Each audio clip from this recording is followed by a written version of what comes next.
Check 3, 2, 1, we're live. Okay, good evening everyone and welcome to Planning Applications Committee for July. We will start with the regular agenda. Apologies for absence. I believe we've had Joan Henry from the Labour side being substituted by Councillor Butler, and there was another member of the Labour side. Oh no, we have Councillor Attawar. Are you a full member or a substitute? Oh, you're here to speak. So the rest of the Labour side is here. I believe all the other councillors are here. So no more apologies for absence. Any declarations of pecuniary interest on the items on the agenda this evening? Councillor Ambridge.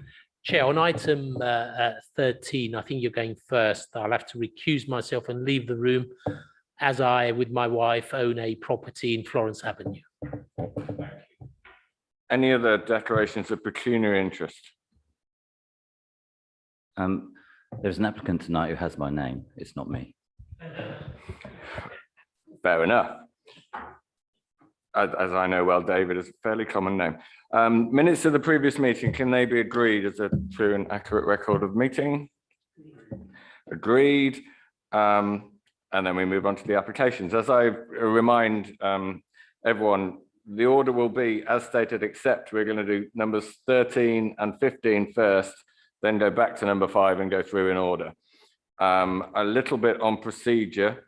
I'll take item 13 as an example. There are 2 objectors who will get to speak for 3 minutes each, and then the applicant therefore gets to speak for 6 minutes. In other applications where there may be 1 objector, they will get 3 minutes and the applicant then gets 3 minutes. So it's the same amount of time. After that, we have any contributions from councillors who are not part of the committee, but it's the application is in their ward and they wish to speak on it. Then we go to just the 10 members of the committee to speak and then decide the application.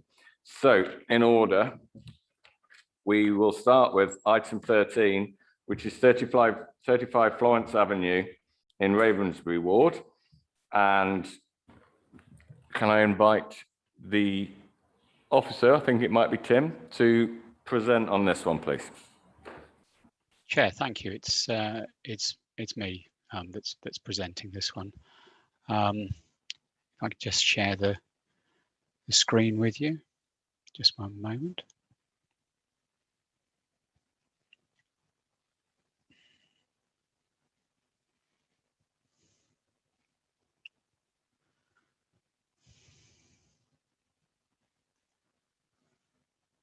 Can I just confirm that members can see the image on the screen?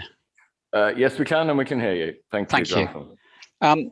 The proposal is as per the description in the officer's report. So it's a proposal for two bedroom dwelling houses. You'll see from the officer's report that there have been a considerable number of objections to this proposal. You'll also see from the planning officer's report that there is what I would describe as quite extensive planning history, with a number of quite substantial proposals in the past having been refused on the site. You'll also notice from the planning history in the report that the principle of a dwelling on the site has been accepted in more recent times. So that's something which members should bear in mind on this particular project. This is a photograph of the back of the property, showing a large garden. This is looking towards the perimeter with the properties overlooking the site. Again, looking beyond the rear of the garden. Again, you can see a large area laid to grass with suburban 2-storey dwellings with roof additions and back additions framing the site. And there we have a photograph of the property at the front with its own driveway. And we have proposals for the site. If I can just show members here, the the black line there is where we had the previous proposal. And we're now looking at, you can look at this drawing here. So we had the red dotted line there where the hand is moving round, which shows where the dwelling that was previously approved would have been located. And you can see the more detailed plan here in blue and black, showing the new proposal with the yellow peck line running through the centre. So rather than having a dwelling which pretty much sort of went from one side of the site to the other, but didn't extend quite so far into the site, that rectangle has now been turned around and it's been divided into two units. Here we have a slightly more detailed plan showing the property's two-bedroomed units, both with their own gardens, and then at the front 1, 2, 3 parking spaces, cycle stores and bin stores as well. The proposals are perhaps a little more simple than the scheme that was previously approved, but it's a single-story modern design. So here we have single-story modern design with a proposal for a green roof above, which officers would wish to see secured by way of a planning condition. If I can just go back to the site plan, garden space here up to standard, the actual size of the units up to standard. So again, this is something which, as I've said, the principle of development has been accepted by the council. So the issue now is really whether or not two smaller dwellings rather than the one larger dwelling could reasonably be accepted on this site. The London plan promotes the principle of optimizing development on sites. So this proposal would, rather than providing one large unit, provide two smaller units. So that's seen as being positive. And overall, officers take the view that this is a scheme which warrants support. Thank you. Thank you, Jonathan. Okay, so now we move to two objectors to speak with 3 minutes each, and then the applicant, Councillor Dean's namesake. But firstly, the first objector I have on my list is Vini Suratruma. Are you here in the room or on Zoom?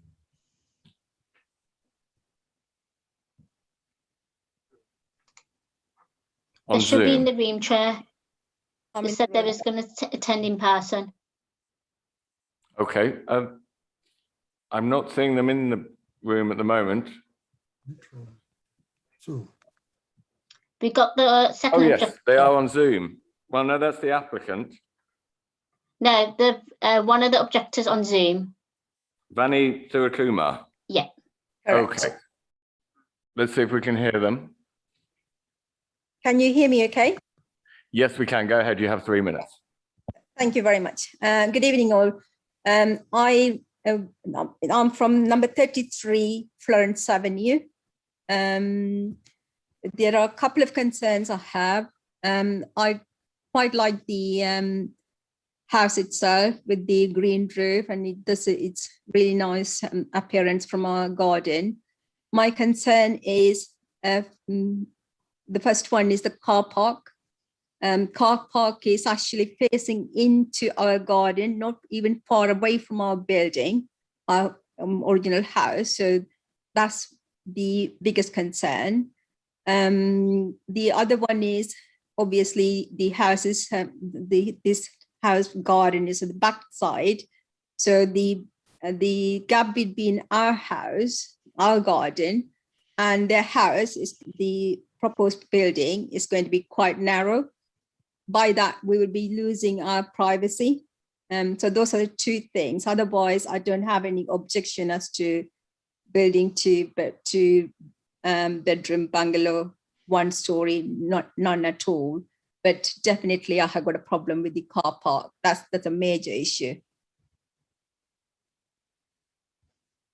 That's all. Thank you. Okay, thank you very much. We have a second objector, Phil Vrienhoff. Oh, there should be one of the buttons in front of you. There we are. You're on red. Off you go. 3 minutes. Thank you. I, as one of the many neighbours adversely affected by this planning application, I formally request on everyone's behalf that you reject it on the following grounds. It's an overdevelopment and a detrimental to our amenities. It violates numerous policies and guidelines, far too many to mention in just 3 minutes I've been allocated. First of all, the Mayor of London's SPG 2.3.20 states measures should be put in place to manage impacts of residential amenity to acceptable levels in terms of odour, noise and dust, and address potential safety, security and hygiene issues. Cars with access to this area does the complete opposite, and the air source heat pumps, which are located against my patio area, generate continuous noise 24 hours a day, 365 days a year. In addition to the 60 decibel audible sound, they also generate infrared sound, which is highly damaging. According to Pierpoint Health Sciences, these health hazards may include sleep disturbance, headaches, nausea, tinnitus, ear pressure, vertigo or dizziness, visual blurring, irritability, memory and concentration problems, panic episodes, tachycardia and body vibration. This also contravenes the Mayor's policy 2.3.42, policy 7.15 regarding reducing and managing noise, improving and enhancing the acoustic environment. Designing an out crime, 2.2.19. The Mayor is committed to ensuring that the neighbourhood and buildings are designed to minimise opportunities for crime and antisocial behaviour. 2.20.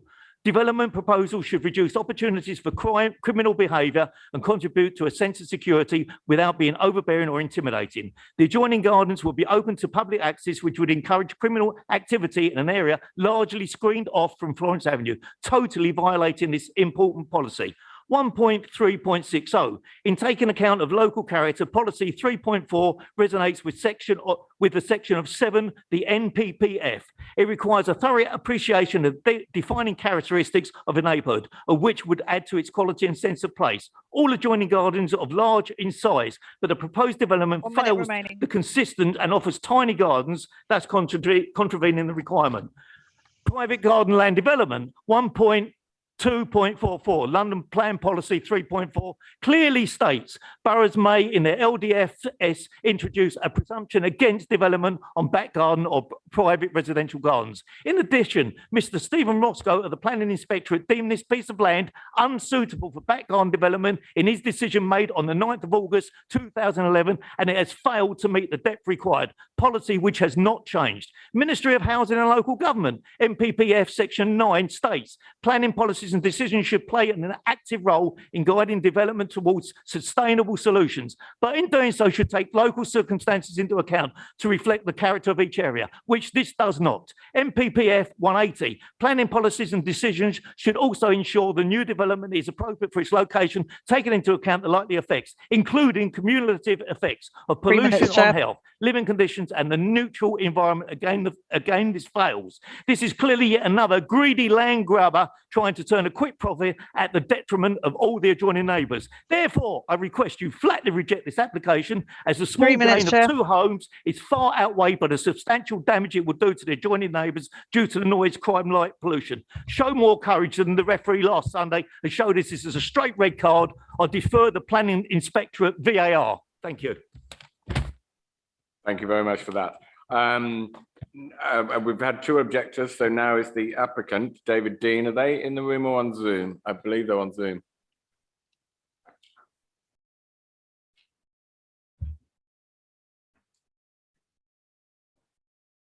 Mr. Dean. Hello, can you hear me? Yes, we can hear you. Go ahead. You have up to 6 minutes if you need to use all of that time.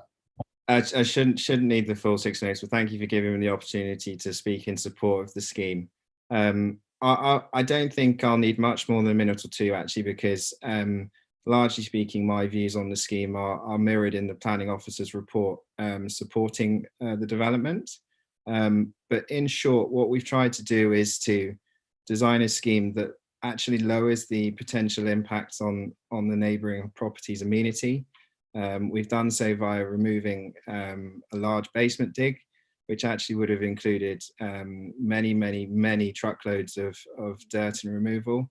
We've also slightly lowered the footprint of the overall site and the development proposed, and lowered the elevation as well. I think from memory, it's about 60 centimetres lower than the previous application approved on site. We've also worked quite hard with our architect to make sure that the appearance and aesthetics of the design are subtle and attractive, and actually will hopefully enhance the amenity space for many of the neighbouring properties where currently there's concrete poured on the floor and an unkept lawn. So hopefully it will improve the aesthetics. We've also tried to change the layout of the units to two-bed semi-detached to make them more affordable than the previous design. And try and make a maximum use of the site, as the planning officer mentioned earlier. I note the concerns, but I think in my view, this is actually quite a conservative development and use of the space, and hopefully that view is supported. Thank you very much for that. Finally, on this for the speakers, before we go back to the members of the committee, the local ward member, Councillor McKay. Peter. How long have I got? Thank you. Thank you for allowing me to speak on this, Chair. And you'll note that I don't often appear at the planning committee. I only come if there is an issue that local residents are concerned about and ask me to speak on their behalf. And I can say that the overwhelming majority of people living in this very nice part of the ward have asked me to make representations on their behalf. And they have done so numerous occasions in the past when this has been refused, and yet it still keeps coming back. The concerns are about overdevelopment, the fact that there two buildings will actually result in more cars visiting this site. They think that there is overdevelopment of the area. And indeed, since the time I was first elected, there have been a number of developments in this road that have increased the density of occupation and, of course, the number of cars parked and all the associated nuisance that comes with that. There are concerns about how close these proposals come to the boundaries of other properties in the area and the impact that that will have on their privacy.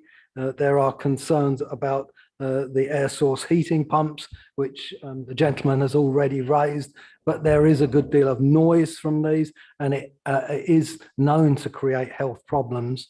The lighting that will be erected is going to create difficulties for neighbours. Access, I mean, when we looked at the photographs, I was thinking, how will it be that emergency vehicles or the rubbish bins will get into that area, and you're going to have people trying to reverse or get in, backing out into the street. And I think that represents a danger to local people. And then there's the issue of security. The people living in these streets know that you're not going to get burglars without them coming over lots of fences, but you open this area up and it makes it more susceptible to crime and to burglary in particular. And I think that's something that should be taken into account. And I think councillors need to ask themselves this one simple question. If somebody wanted to build next door to you in their garden, how would you feel about it? And how would you feel if the impact was as I've just described to you? So I hope that you will listen to local residents. I hope you will reject this application. And I'm very grateful to you for the opportunity to speak on behalf of local people. Thank you, Councillor. Jonathan, on those four speakers we've just had, is there anything in particular they've said that you wanted to come back on? Chair, thank you. If I could please, one of the things which the local resident picked up on that he was particularly concerned about was the air source heat pump. I too am concerned about that and asked the planning officer when he was setting out the conditions to actually draft or to redraft a standard condition about the energy efficiency of the building. And if I can direct members to page 463 of the agenda, you'll see there that we've said at 12, notwithstanding the potential for an air source heat pump to improve the energy efficiency of the building, evidence confirming that the development has achieved, and then we go on to talk about the normal thresholds which the local plan and the London plan require. We've done this on other occasions where applicants have sought to use air source heat pumps as a means of driving up the energy efficiency and sustainability of buildings. But I too am concerned about the potential for impact on neighbours, and consistent with the Mayor's energy strategy, officers will wish to drive forward the agenda, which is known as Fabric First, whereby you actually drive down the carbon footprint of the building by making the building itself more energy efficient. So this is something that we acknowledge, and I fully acknowledge the concerns of the resident on that.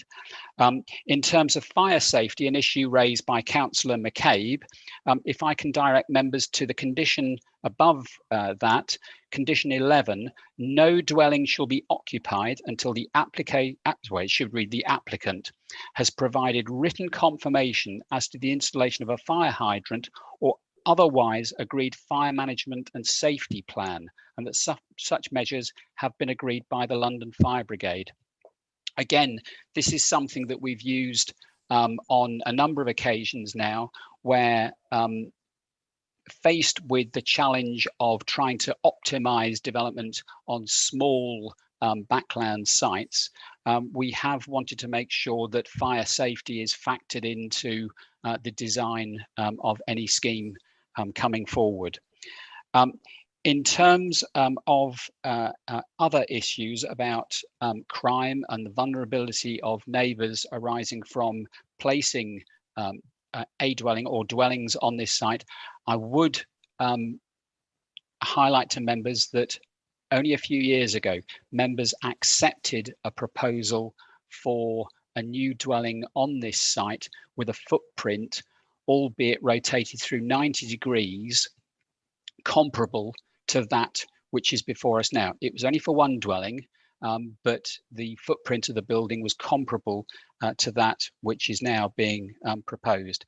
In terms of the 2011 decision where the appeal inspector rejected proposals for the site, the proposal in that instance was for accommodation in a dwelling that would have been arranged on 2 floors. So it was a significantly higher and bigger presence on the site than the fairly low-rise buildings that are proposed at the moment. And then picking up on the points that the applicant's agent raised, the proposals do appear to be lower than that of the scheme which the council has approved on the site. Thank you, Chair. Thank you very much. Now we move to members of the committee for questions of clarification on the report to officers, if we have any. I'll take Councillor Southgate and then Crowe in that order. Peter. Thank you, Chair. Yes, Mr. Lewis has pointed us to the condition about use of the air source heat pumps in terms of their energy efficiency. That misses the objector's concern, which was to the noise that they might generate and the effects on neighbours' health. And there's nothing here saying that the noise shall not exceed X decibels, is there? So what constraints, what limits have we on the noise they might generate? Okay, Jonathan, before you answer that, I'm going to take Councillor Crowe's question as well, which may be on a similar subject, and then come to you to reply to both. It was exactly the same as Peter. Okay, there you go.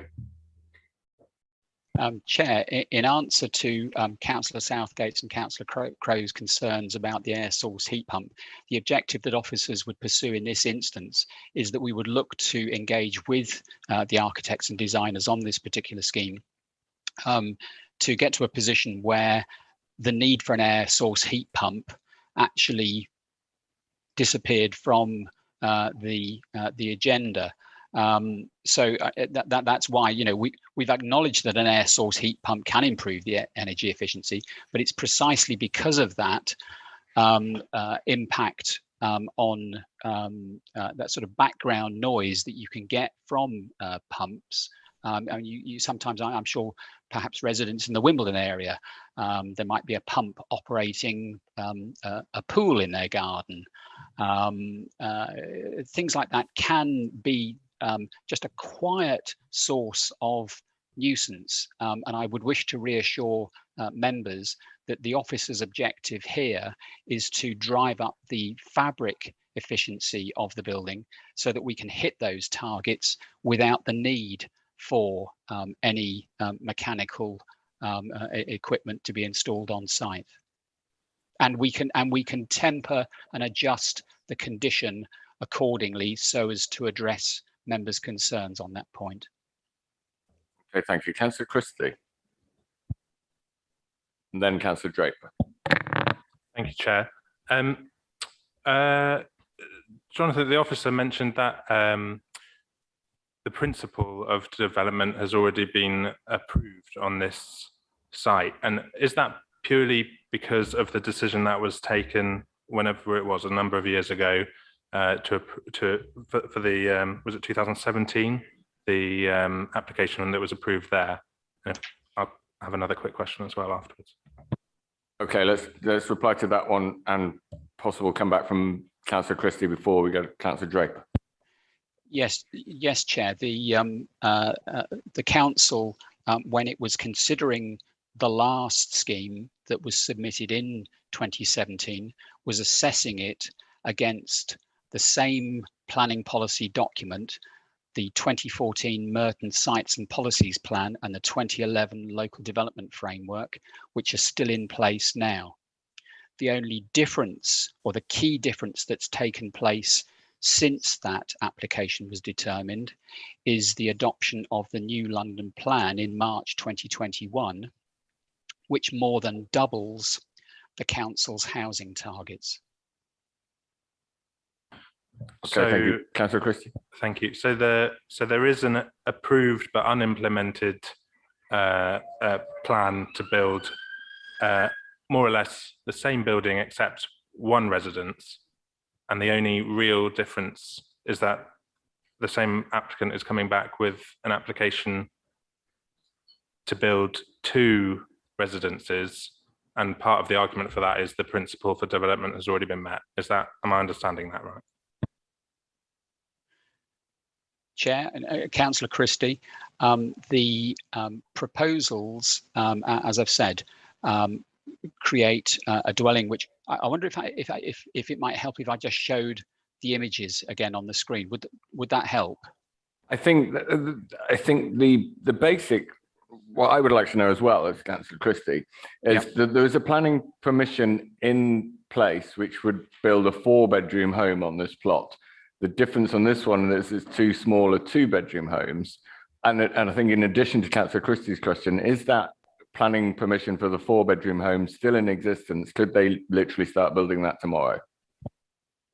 Chair, I can just check on our records for just one moment. I'm just checking our records now.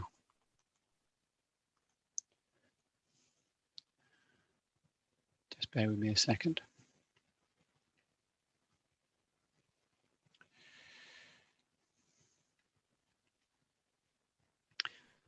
Just opening up the record. The permission was issued in November 2017, so the permission has lapsed. Okay, thank you very much. Councillor Draper, you want to address the question? Yeah, thank you very much. Sorry, I'll get this off. The question I was going to ask is there any good reason, any particular reason why so much of this development is dedicated to car parking? You've got spaces for 3 cars here. You've got another tarmac access for parking bit in front of the house itself. In fact, if you actually look at how much is dedicated to parking, including turning circles, it's almost as much as the actual house itself. Just wonder if there's any particular rationale for that. Thanks. Chair, I'm just going to go back to the images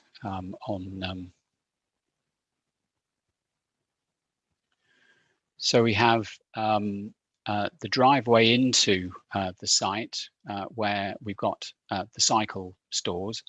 The dotted line here is where the approved building would have been built. The proposals provide one space per dwelling plus one visitor space, and you'll see at the very top of the drawing there's space there for refuse to be placed. You can see again where that goes on the drawing. If this area wasn't shown to provide parking, then that parking would be displaced onto Florence Avenue. So there's a balance to be struck here in terms of whether or not it's better to have some parking off the street at the back of the existing dwelling or on the street, which may displace, or it has the potential to displace those that might park within Florence Avenue. Okay, thank you.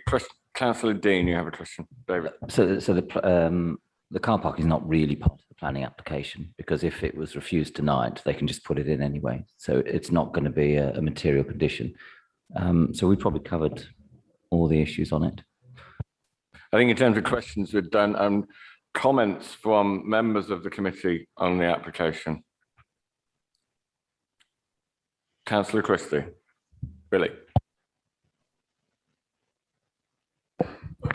Thank you, Chair. It just seems to me just a bit sneaky, to be honest, that there was permission granted for one residence, one 4-bedroom residence on the same site, and although that's lapsed, for the applicant to come back and argue that because that was granted, therefore there is the principle for development in place to come back and try and put 2 residences on almost the same space, 2 smaller residences. So I would argue that it probably is overdevelopment on that site, to be honest. So I feel I wouldn't support this for that reason. Thank you, Councillor Christine. Excuse me for slight coughing fit. Any other comments from members? Councillor Southgate, Peter.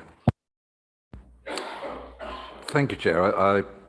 The second rejector, Mr. Greenhouse, was it not, used the phrase presumption against back garden development, and Councillor McKay put it rather more pithily to say, would you like to look over your fence and see this in your neighbour's garden? And that really is the nub of this, that I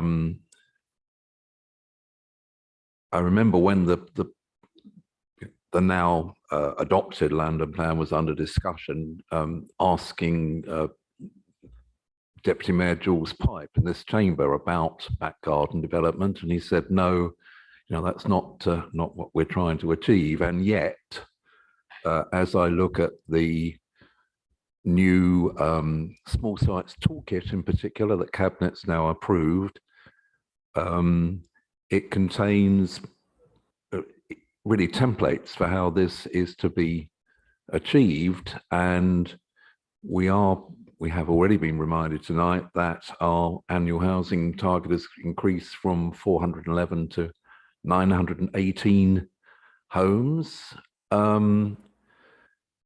I think we're sort of shifting the rules a bit to make this kind of thing happen, whereas in the past, I can certainly tell you within my own ward, it was an article of faith that there shall be no back garden development.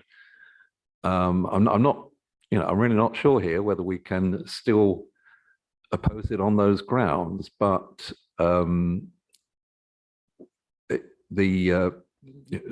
things are changing, and in a way that will make people very unhappy, because they thought in areas just such as this that spacious back gardens were a feature, and they don't want to see that eroded. Not seeing any of the comments, but from the chair, I'm going to say there is no guarantee that if we rejected this and they came back with exactly the same proposal that was passed in 2017, that wouldn't be passed again. No guarantee. It could be, it could not be. We wouldn't know that. We're looking at really the difference between one large 4-bedroom dwelling and 2 small 2-bedroom dwellings, which seems to me to be really quite similar in terms of impact on the local environment. But having said that, I will come to Councillor Draper in a second. I haven't heard yet a speech in favour of it, 2 against. So I'm minded, depending on what Councillor Draper has to say, to move a motion to reject, which seems to be the will of the meeting so far. But if we are to do that, we need to specify to officers and to the committee what our specific grounds for objection, our specific grounds for rejection would be. We'll come into that in a second after Councillor Draper has his comments. Thank you very much, Chair. From the point of view of the actual dwelling itself, having represented Collieswood Ward and currently representing St Helier Ward, there's considerably worse developments than this off the main street. Call them back garden, call them what you like. I know from the point of view of what it actually looks like, I personally wouldn't mind it being in my back garden, next to my back garden at all, because I've actually got one very similar to it next to it, which is considerably worse. What I'm actually worried about is what I brought up earlier on, is that we're not just approving the house, we're approving the house with all the bits around it, and that does include a large car park. And although it's designed for 3 cars, you can see that you could fit an awful lot more cars in there. And that's not really what we're about. If we're about using space, we should be about using space for dwellings or for dwellings and gardens. And I'm not happy about having approving that car park. Thank you. Okay, thank you. So from the comments received so far, I'm going to go to Councillors Crowe, then Quilliam. Stephen. Thank you, Chair. I think I would actually like to speak in favour of this development. It seems to me that, okay, the previous application for a 4-bedroom house has lapsed, but it would be probably impossible for us to refuse an identical reapplication for that dwelling. Now we're faced with effectively the same size of building, but it's 2 small houses. Well, that helps us, doesn't it, with this doubling of the target for buildings in the borough. We're getting an applicant who is putting forward double the number of houses to a previously approved application.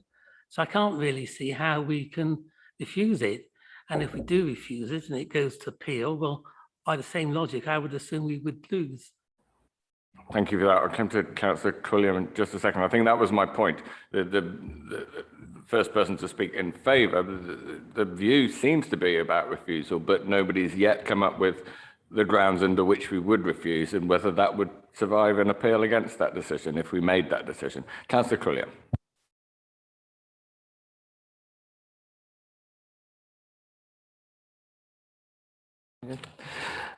So yeah, I think Chair, you kind of made my point really. I haven't yet seen a clear reason to refuse, and I'd be interested. I appreciate we've moved past questions, but I'd be interested in officers' views, given what Councillor Crowe said, that this is quite similar to the previous footprint of the building, albeit it's rotated. There are some issues, obviously, about how it approaches other properties and the parking, as Councillor Draper raised, but I don't see any clear reason where we would refuse this and it wouldn't be overturned at appeal at this stage, at least.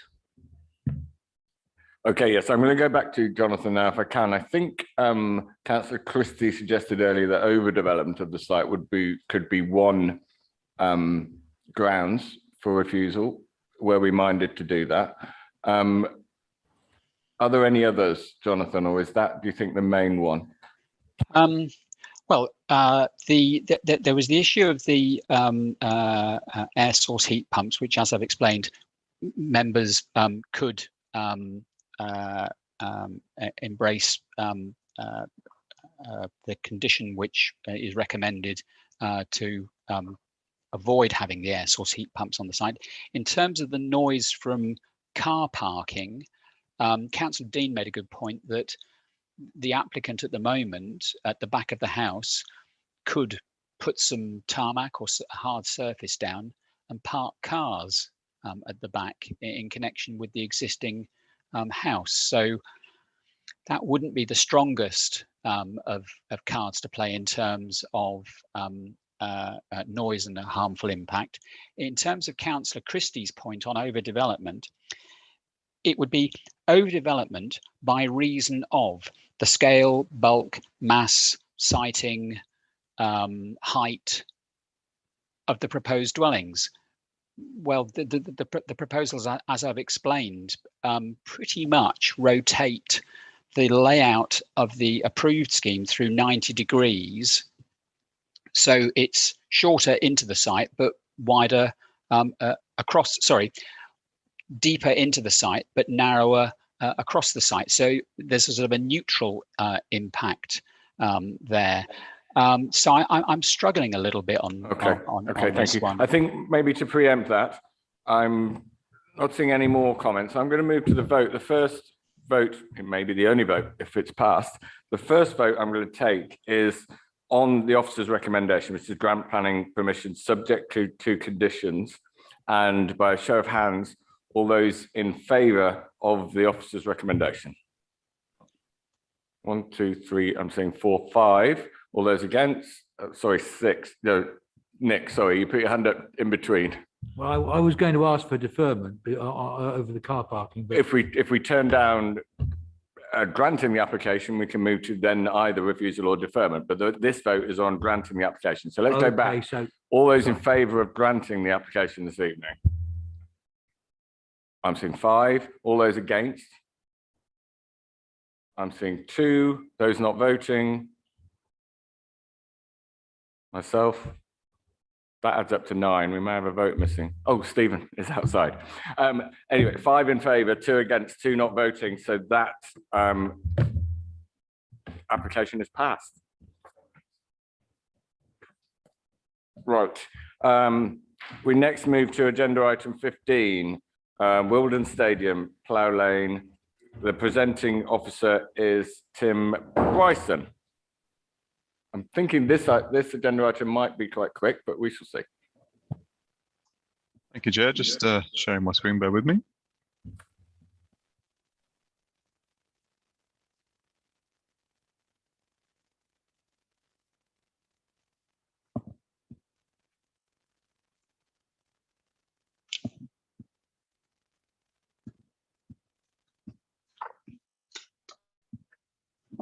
Thank you, Chair. Members, the application is at the Wimbledon Stadium site. The application doesn't include any drawings, as the proposal does not change the physical nature of the stadium or the residential element of the original permission. The application is for a variation of condition 37, which restricts the use of the stadium. Condition 37 outlines that it should be used for general sporting uses and football matches up to an average of twice weekly and for no other commercial sport or public events. The proposal seeks to vary this condition to include rugby matches as well as football matches. There would be no change to the limitation in terms of up to an average of twice weekly and no other commercial sport or public events. The application has been submitted in order for a Rugby League team to come and operate on the stadium. Looking through the agenda, one of the key aspects really is the amount of games that's indicated to be used at the site. So the applicant has put forward that there would be an average 55 first team matches per year, which would be 40 for football and 15 for rugby. So well within the allowable permitted under that condition.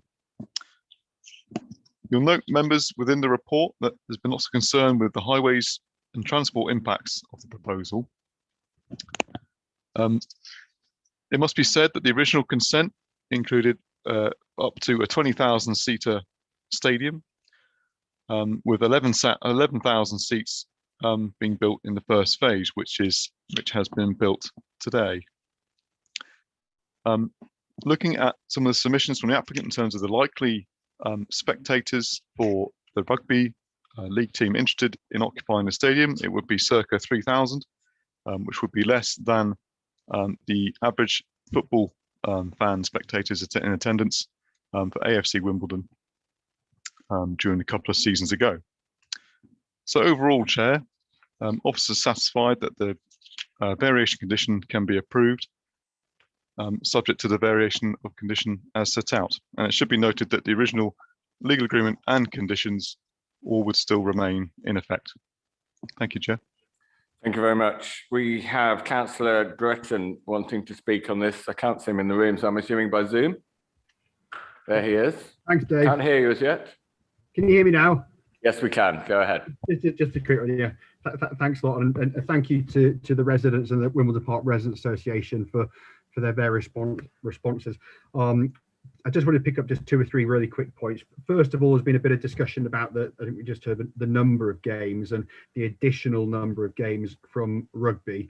But I was able to speak to the club and we clarified that the Rugby Championships are a very small league of, I think, just 14 teams. So in practice, in terms of your home rugby league games, there's only going to be, I think, about plus 13 home rugby league games, maybe 1 or 2 cup games. I think there are only 2 this season. But if the pitch at the stadium closes down for a couple of weeks in the summer, the pitch renovation, it means you lose a couple of weeks or a couple of games away as well. So in practice, it may only be about a dozen more or a dozen additional rugby games a season in practice.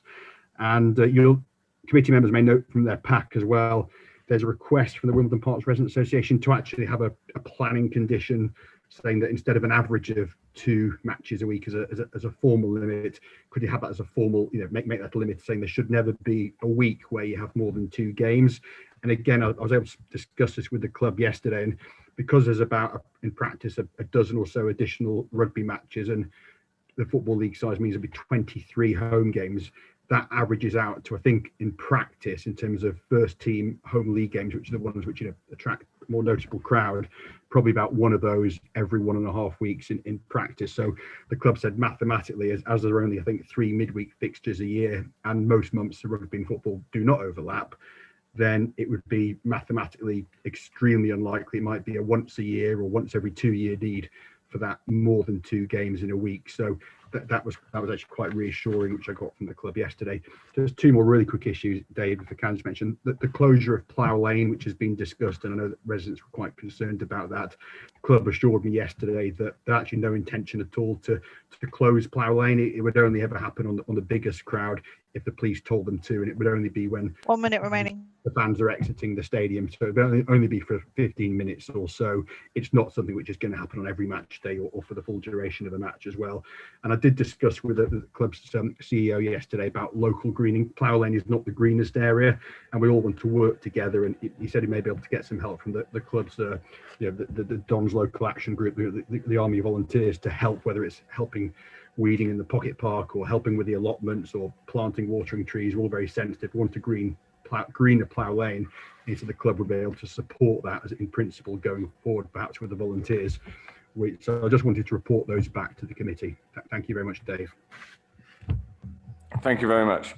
There are no other speakers. I'm going to go immediately to any questions from members of the committee on this one. Councillor Lambritis. Thank you. Thank you, Chair. 2 questions for Tim Bryson. Just to preface first, I used to be a football referee, so I know the answers to these questions as regards the football, but if Tim can answer my question on as regards the rugby side, which I'm not so acquainted, It was in this very chamber that AFC Wimbledon received their planning application December the 10th, 2015, with all party support. So can Tim confirm that whereas football matches are 45 minutes per half, rugby is only 40 minutes per half? And can he also confirm that whereas football season is 10 months of the year, rugby season is only 8 months of the year? I think I'm not going to, thank you, Councillor Ambitious. I'm not going to put that to the officer. I don't think it materially affects the planning consideration, but I can tell you that rugby is indeed, well, I know rugby union is 40 minutes per half, but this is going to be rugby league, and I don't know about rugby league. I'm not from the north. It's the same, 40 minutes per half. Thank you. And on the other question, yes, rugby league must be 10 years ago now, moved from a winter sport to basically a summer sport, so there wouldn't be too much overlap. I think on Councillor Gretton's point, on behalf of the residents there, I don't think we can put a stipulation about it being an average of 2 matches per week or set it definitely only 2, because it only takes the Football League to move a Saturday match to a Sunday, and then they're playing the next week on a Saturday, and they have a midweek fixture. You've got 3 in a week, and you can't ban them from ever doing that. But over the course of a season, it would average at 2 matches a week. Can I see any other questions from councillors? No, I can't. Can I see any comments? Oh, sorry, Councillor Butler. Thank you, Chair. Just to check here, because I see the main difference between adding the rugby on here, but also the surrounding properties. Can we just get a clarification of the any additional properties that could go on the site as well? Thank you. I will send that out to Tim, please. Sorry, Chair, I didn't quite catch that. Any I think it's, I'm not sure whether it's covered in the mod sheet, but the proposal on the agenda talks about the increase in number of units. And I'm under the impression that that's not a consideration in this application. Can you clarify that, please? That's right, Chair. The description there includes the description of the planning permission, which is being varied. So the increase in residential units is not part of this application. That's already been approved under the previous permission. Thank you. Any other comments or comments now from councillors? Councillor Crowe. Thank you, Chair. It wasn't that long ago that we approved this planning application in this chamber and we put this condition in place. We haven't really seen a season of full operation at Plough Lane because of COVID and so on.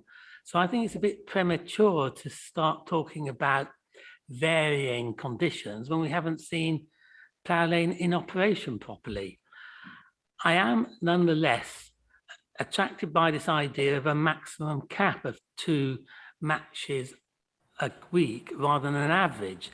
I take the point that there's a problem if the Rugby League organisation or even the football organisation try and get 3 games into a week, but that surely is their problem.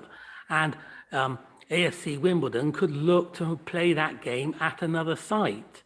So I don't see that that should stop us from changing the condition to a maximum of 2 per week, if that is the will of residents and taking into account what I've just said about not having seen the site in operation in normal conditions, and therefore it's premature to accept this proposal as it is put forward.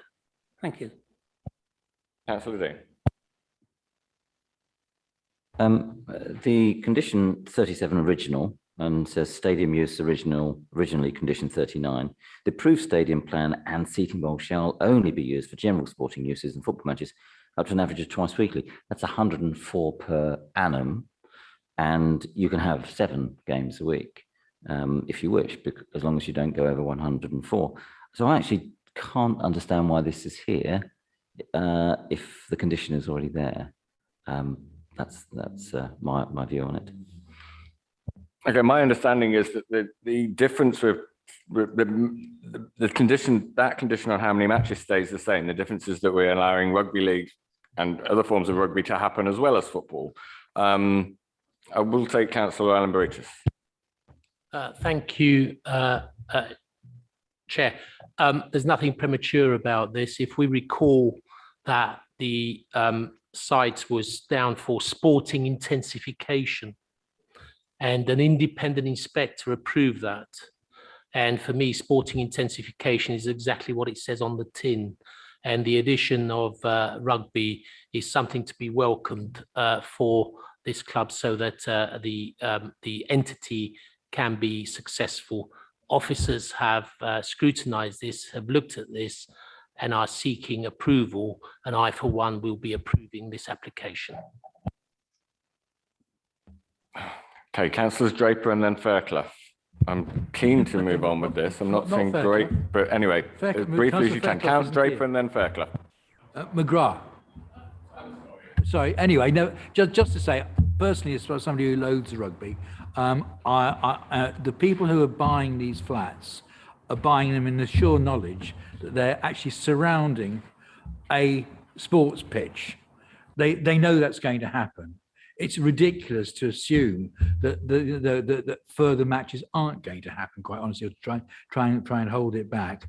I really don't see what we're even talking about. Thanks. Councillor McGrath, I apologise for mixing you up with your Liberal Democrat colleague. He'll be more upset than I am. One's played with an oval ball, one's played with a round ball. I'm afraid to somebody without a great knowledge of sport, that's about as far as I go. Why would we conceivably think it's possible to play football but a problem to play rugby when the same number of matches that we've already agreed is being played? I can't imagine why we're wasting time on this discussion, so I'll shut up. Thank you. I'm going to move it to the vote. The proposal is to grant the variation of condition to allow rugby at the stadium. All those in favour? 1, 2, 3, 4, 5, 6, 7, 6, 7. All those against? None. Non-voting? The three of us. 7-3. That proposal is passed. Sorry, turn my microphone off.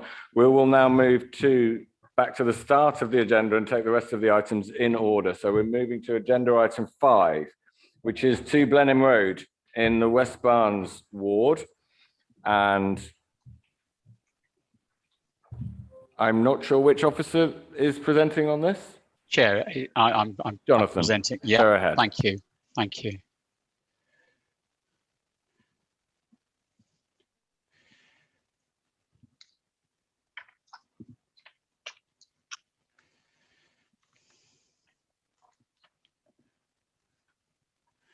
Just confirm that members can see the images on the screen. Yes, we can see that and we can hear you. Thank you. Thanks. If I can just direct members to the modification sheet to begin with. The proposals are as per the description on the front page of the officer's report. The building which you see outlined in red on the image in front of you is one of 4 locally listed buildings on Blenheim Road. The proposals entail interventions in terms of the form and shape of this building. There's not a lot of change that would necessarily be noticed at the front of the building, but to the rear, the proposals include single and 2-storey extensions. This is a view of the back of the site, and the bluey green shape in front of you. Sorry, at the base of the photograph is a cover over what I understand to be an old pool or a pond in the garden. The proposals, like I said, include a number of interventions to the existing building. So the proposals would convert the existing building into a number of flats, and some of the drawings call them flats, but they are in fact houses. If I can just show you on the drawings here, we have a little flat here, but that's in fact all one parcel of space. So it could arguably be determined to be a house. And then on this side, well, this is actually sort of identified as being a house. But if we go to the, if we go to the location, so the block plan for the site, you'll see this large area marked as communal gardens. So you'll see from the officer's report that the dwellings in the converted building at the front meet the internal floor space standards, and while the dwellings that would be formed that would flank either side of the remodeled locally listed building have what seem to be gardens slightly smaller than our adopted standards, they would benefit from the shared use of the communal garden. And then to the rear of the site is a proposal to erect two dwellings with a car parking space in front, fronting onto Blenheim Close. If I can just take you through the drawings here, you'll see they are two modern dwellings, but with features which are characteristic of other dwellings in this part of suburban London, namely gable ends, pitched roofs, and a combination of brick, render, and tile for the materials, albeit with a distinctly modern edge to the approach to the design. You'll see from the officer's report that there were concerns raised by our conservation officer regarding the proposals, but as if you read on in the officer's report, the proposals had included quite a substantial pitched roof over this pair to begin with. That's now been removed, and so we have 2 3-bedroomed dwellings on the site. If I can just take you to the elevations. So we have, this is the rear elevation of the building, which you may recall from the photographs before, and then the proposals push out at the rear. So pushing out, retaining this gable-ended arrangement, and then with a single-story addition here. And then the new dwellings at the rear. The proposals have separation distances of around 20 meters between the back of the remodeled house and the proposed dwellings, and again opportunities to introduce landscaping which would reduce the impact of any overlooking of the new dwellings, and again, well, with the use of a fence that can be achieved at ground floor level. So the proposals are recommended for approval. The dwellings at the rear, the 2 3-bedroom dwellings, in fact, take the form of a form of accommodation which the recent strategic housing assessment, which was carried out as part of the local plan review, have identified as being something that we should try and promote, so namely 3-bedroomed houses. If I go back to the main dwelling, the existing dwelling is a 6-bedroomed house, and there is no measurable need to retain 6-bedroomed houses, and so the proposals cumulatively create a good mix of modest family accommodation and smaller units of accommodation in the form of flats and houses. Thank you, Chair. Thank you very much. Okay, on this one we have one objector who will have 3 minutes, the agent 3 minutes, and then a local ward councillor for another 3 minutes. First, the objector, Stephen McCann. Are you in the room or on Zoom? I'm on Zoom. Okay, and we can hear you. Go ahead, you have 3 minutes. Good evening, I'm Stephen McCann, owner and occupier of 6 Blenheim Close. I'm speaking on behalf of the residents of the Close and a good number of Blenheim Road. The key points I'd like to raise: overlooking. The plans you have in front of you are slightly misleading. The side elevation shown depicts 5 and 6 Blenheim Close as being built below street level rather than flush with the road as depicted. The drop is a steep one, and the base of our house is approximately 1 metre below road level. This means the upper floor of the semi-detached builds will have an elevated voyeuristic view straight into the bathroom and bedroom of both 5 and 6 Blenheim Close, and a side view into the bathroom and bedroom of number 7. In the agenda document, point 5.3 indicates that London Borough of Merton Heritage Officer thinks the same. He suggested a reduction by 1 storey. 2, flood risk. I spent Monday evening sweeping water away from our property, as the slope of the road means water runs directly down over the curb and up to the front door of houses 5 and 6. Removing the pool and the garden from number 2 and replacing it with drives will increase the flood risk. Should you approve the build, I would ask you to make a condition that water flow needs to be directed from the base of the drive via a gutter to either the main drain or to a soakaway. A gutter alone would be insufficient. 3, aesthetics. The addition of 2 houses will unbalance the look of Blenheim Close. In addition, due to the elevation of the new builds, it will be dominant in their height over existing buildings. Blenheim Close has a distinct look, although that is directly disagreed with within your comments. There are 6 identical semi-detached houses down the south side of the road, and the new builds are not sympathetic to this. Final point, local amenity. Blenheim Close and Blenheim Road both have exceptionally low traffic volumes and provide safe, low pollution level road where kids play tennis, football, and ride their bikes and scooters. This was a godsend for families during lockdown. For those of you lucky enough to experience this yourselves, you'll realise what a benefit this is to a local community and how rare it is to find in London. Please do not throw this away by overcrowding. Thank you. Thank you very much for that, Stephen. The agent is Dan Zetowitz. Again, I think you may be on Zoom. I am on Zoom. Thank you very much. Go ahead. We can hear you. You have 3 minutes. Thank you. Good evening.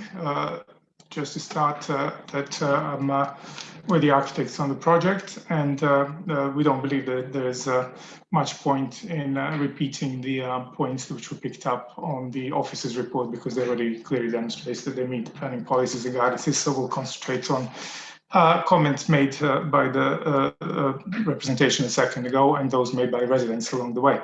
So first and foremost, it is of utmost importance to explain that the application scheme was developed in close collaboration with the council's planners over the past 2 years, starting with pre-application advice in 2019 and all the way to the drawing submitted for planning last year. We've even made several amendments to the submitted scheme in response to comments from both planners and local residents. As Jonathan mentioned earlier, the alterations to the and conversion of the building in the front to self-contained units were seen acceptable from early on. So some minor changes related to sizes, unit sizes and window orientation were made very early on.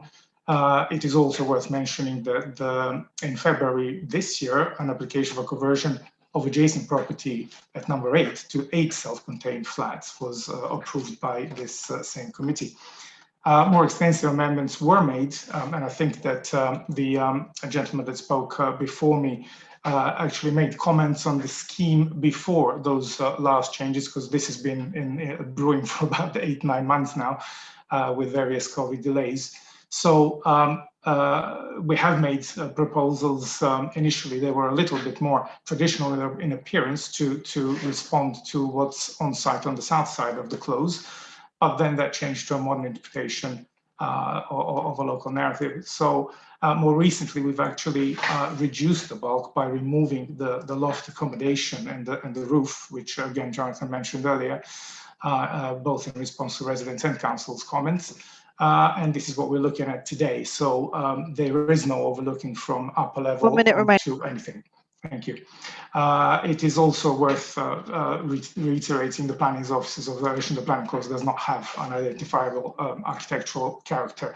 The proposals will not have an adverse impact on the street and the area. So several other points were raised by local residents. And we responded to these in the letter of 30th October 2020 to do with generally relationship with other houses in Blenheim Close, with impact on privacy, parking spaces, noise and such like, which are all addressed there. They are also picked up in the office's reports very clearly, and they demonstrate that we are meeting all the legislation, and this is basically why they're approving it. or recommending it for approval. So the proposed development represents an optimal level of development for both existing property and the land at the back. The proposed semis are a meter below the natural garden level of the front site, which will minimize the impact on properties from Blenheim Road, especially without the top floor. 3 minutes, Chair. And at the back, we've made all the alterations. I'm sorry, I'm going to have to stop you there. Your time is up, but thank you. Thank you very much for that. We have a local ward member, Councillor Bakari, Councillor in the room, so of course you are on Zoom.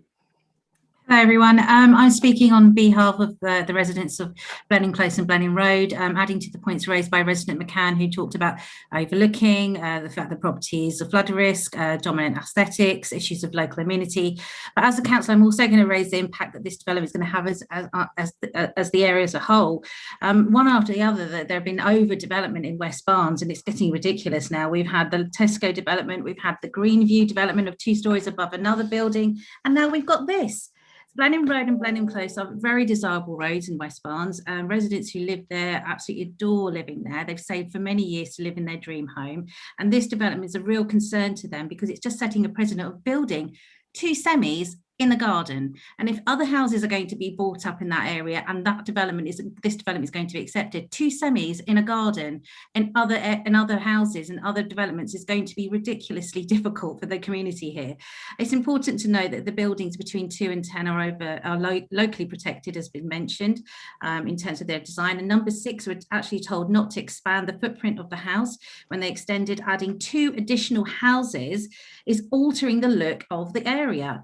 Now, because the house is locally listed, as been mentioned earlier, the gables, the plasterwork, all needs to be preserved. But why then put in steel gates? That's not appropriate to the design of the local area either. Each of the semis have got off-street parking. Now, this is another issue. If you've got 2 extra cars per semi in the local area and a congested road already, Blenheim Road has already had issues with bins not being collected continually because there's too many cars parked on that road. And that may seem like a minor point, but it's a massive issue for the residents when they don't get their bins collected every week just because there are too many cars already on the road. There's also errors in the application form. There are incomplete areas as well, even simple arithmetic issues, which is a real concern.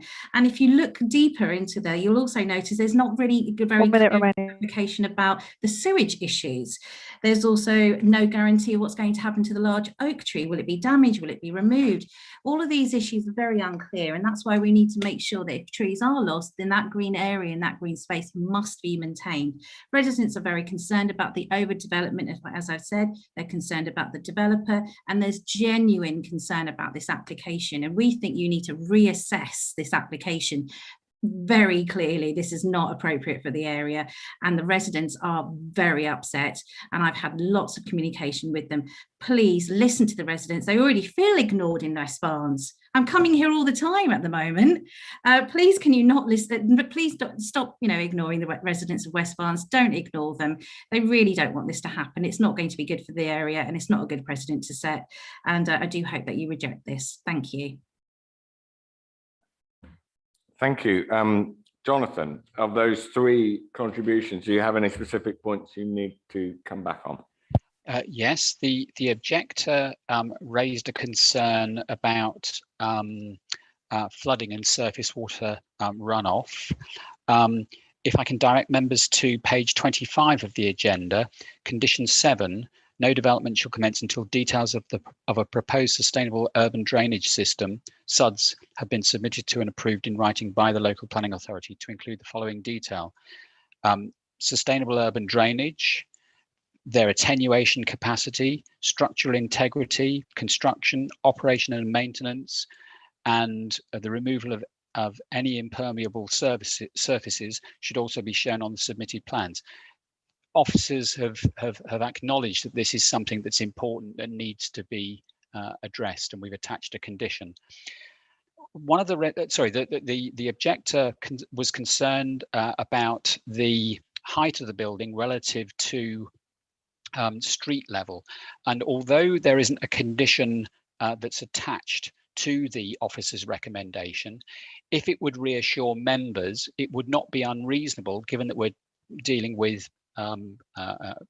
professional designers here to include a condition requiring details of existing and proposed site levels. That would give a greater degree of certainty if members were rather worried about the potential visual impact of the proposals on the neighbours.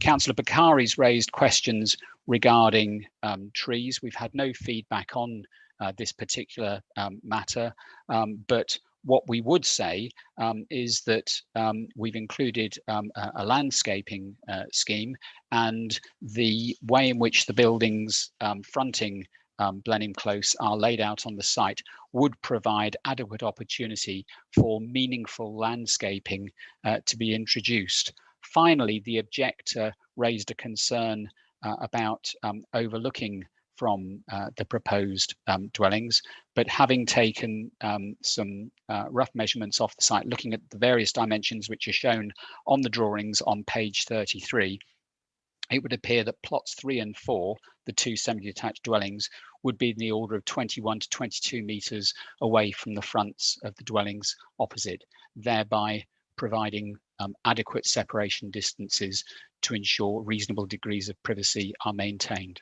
Thank you. Thank you very much, Jonathan. That is the end of contributions from outside of members of the committee. And now move to questions from members of the committee. I'm seeing Councillor McGrath. Thank you. I just wanted to ask about drainage and flooding. Now, in 7.9, it says 7.91, it says that it's in a low flood risk area, but the residents' actual experience is that there is flooding. So I wonder if we could just hear from the officer about the flooding risk, please. I was under the impression the officer just covered that in response to the objector who spoke earlier. I don't know if there's anything further you want to say, Jonathan? Chair, the officers are adopting what I would describe as a belt and braces approach here. As a matter of fact, it is identified as within flood zone 1, an area at low flood risk. But as a precautionary and perfectly reasonable measure in an urban area, officers have attached an appropriate condition to mitigate against any harmful impacts that might arise from increased runoff as a result of putting buildings on this site. Okay, Councillor Crowe, you have a question. Thank you, Chair. I'm a little unclear about what has happened in respect of the heritage officer's view. Has the as suggested, has the rear of the new building actually been reduced by 1 story in height? And if not, I mean, how does that affect the recommendation? Thank you, Jonathan. Chair, Councillor Crowe, the proposals that came in originally had ground first and then quite a large roof level of accommodation. So it wasn't a full 3 floors in terms of how you see the building from the street. It was primarily the 3rd floor of accommodation was within the roof, but it did result in a very bulky roof on the building, and that has been significantly scaled down from the original proposals. And both myself and the case officer feel that the concerns that were raised have now been meaningfully addressed by the revised design. Thank you. Councillor McGrath, did you have a further question or are you waiting for comments? Okay. One more question, Councillor Culliam. Sorry, it's just a quick one. Obviously, the issue of trees has been raised, and you said that you didn't have any representations on that. In your answer, you seem to suggest that you are content that there's enough in the conditions to protect trees. Can I just clarify that that's the case? You talk broadly about landscaping, but I just wanted to double check on that particular point. Thank you, Jonathan. Chair, if I can take members to page 26 of the officer's report, you'll see there that what we're looking for are details of any existing trees on the site, measures to protect them, obviously, where we're looking at details of trees to be retained, it would also include anything to be removed, but we're also looking for full details of replacement landscaping on the site. And as I've said, the setback of the buildings from the street is sufficient to enable proper tree planting to take place at the front of the site, which would, I would suggest, make a positive contribution to the street.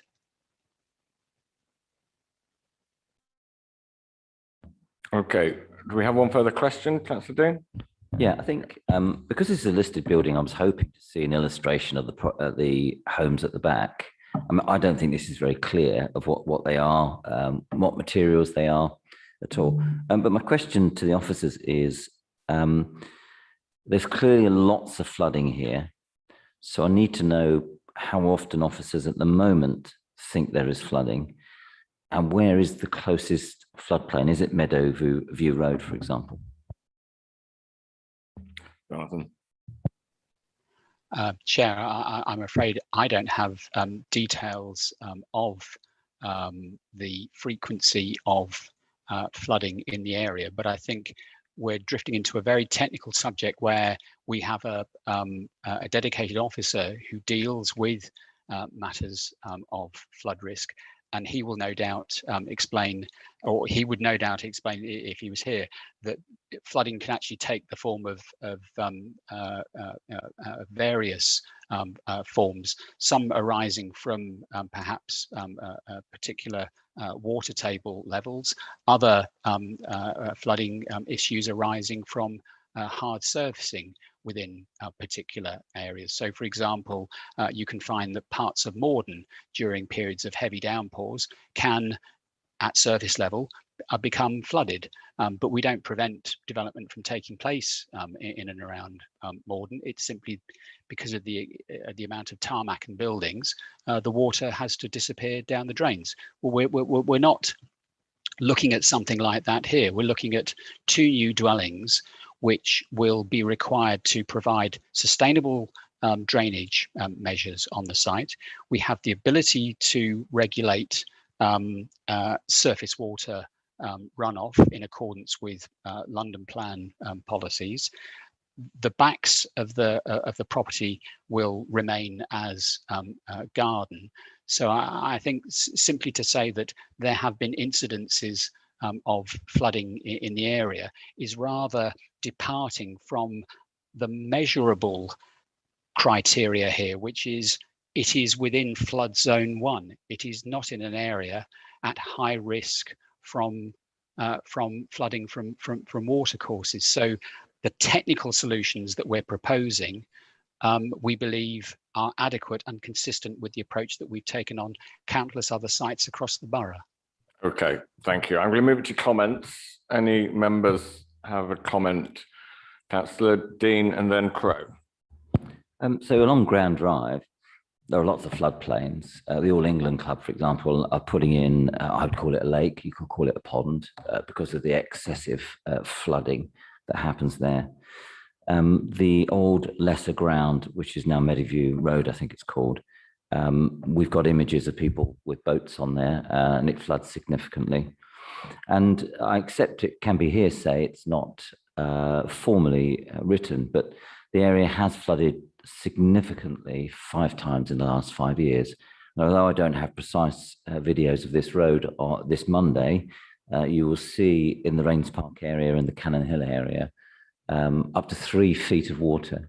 And a specific example was Dundonald Church, which about 3 years ago we gave planning consent to, even though it would likely flood, and it flooded on Monday. So this will flood, and I don't think that the officers have got into the depth in terms of mitigation through SUDS, because I think that needs to be part of this planning application, because this area will definitely flood, as the objector said, and as we've seen. I think the other thing I mentioned as well, I'm really disappointed with the illustration. If this is a locally listed building, I can't really see what these 2 houses look like at the back at all, really. They're just a pencil drawing. I've no issue with the application. What I do think is it's not fully formed. And I think we need to see an illustration. I'm likely to say I think there's overdevelopment at the back. And I certainly don't think the council officers have mitigated the significant amount of flooding that's going to happen. So I hope councillors don't say, well, let's just pass it, because I know there's going to be flooding. And I think locally listed buildings are actually meant to mean something. It's no good us having them if we don't respect them. Thank you. Councillor Crowe. Yes, I agree with much of everything Councillor Dean has said. I'd just like to also point out that this locally listed building is in a row of 4 very similar, all locally listed buildings. So we're chipping away at it if we allow something which isn't in keeping with the local listing and the other 3 houses in Blenheim Close. I'm also concerned about the lack of detail at the new houses that are being built. And I'm also concerned about the amenity space, because we've got 2 new houses and the outdoor amenity space standard is 50 square meters. One of those houses has 45 square meters. Okay, we can give a bit on that, I think, because we have this need to provide additional homes in the borough, the 918. But the other house has only got 11 square meters, and we're saying, well, that's okay because they can use the communal space. Well, I don't think it is okay, really. It's too much of a stretch to go down from 50 to 11. And it kind of reeks a little bit of overdevelopment, which I think is the problem at the back. It's slightly overdeveloped. We haven't got proper drawings. I think we should say to the applicant, take into account what we've said and please come back with a slightly different and better plan that respects the siting of the 4 locally listed buildings. Thank you. Thank you. Any other comments? Councillor McGrath, then Alan Bridges. Thank you, Chair. I mean, I'm no expert on these things. It does seem to be a bit strange to say something's in a low risk flood area when you've heard that it regularly floods, but it doesn't seem, I don't quite know how we resolve that. I am concerned about this. You know, turning a big house, admittedly, into 6 flats is quite a stretch. And then to build 2 houses in the back garden or in the back, it seems to me going too far and is overdevelopment. I won't be voting for it. I think it's the 2 together that really is over the top. So I will vote to reject this. Thank you. Councillor Ambritas. I won't be long. I will be voting for this, and I'm concerned about the alarmist comments about flooding once each year for the last 5 years. The floods on Monday in Rains Park, according to the Evening Standard, was 90 minutes, and it was a month's worth for just 90 minutes. It were huge floods that affected the whole of London, including Kensington and Hampstead. I, for one, should be voting for this.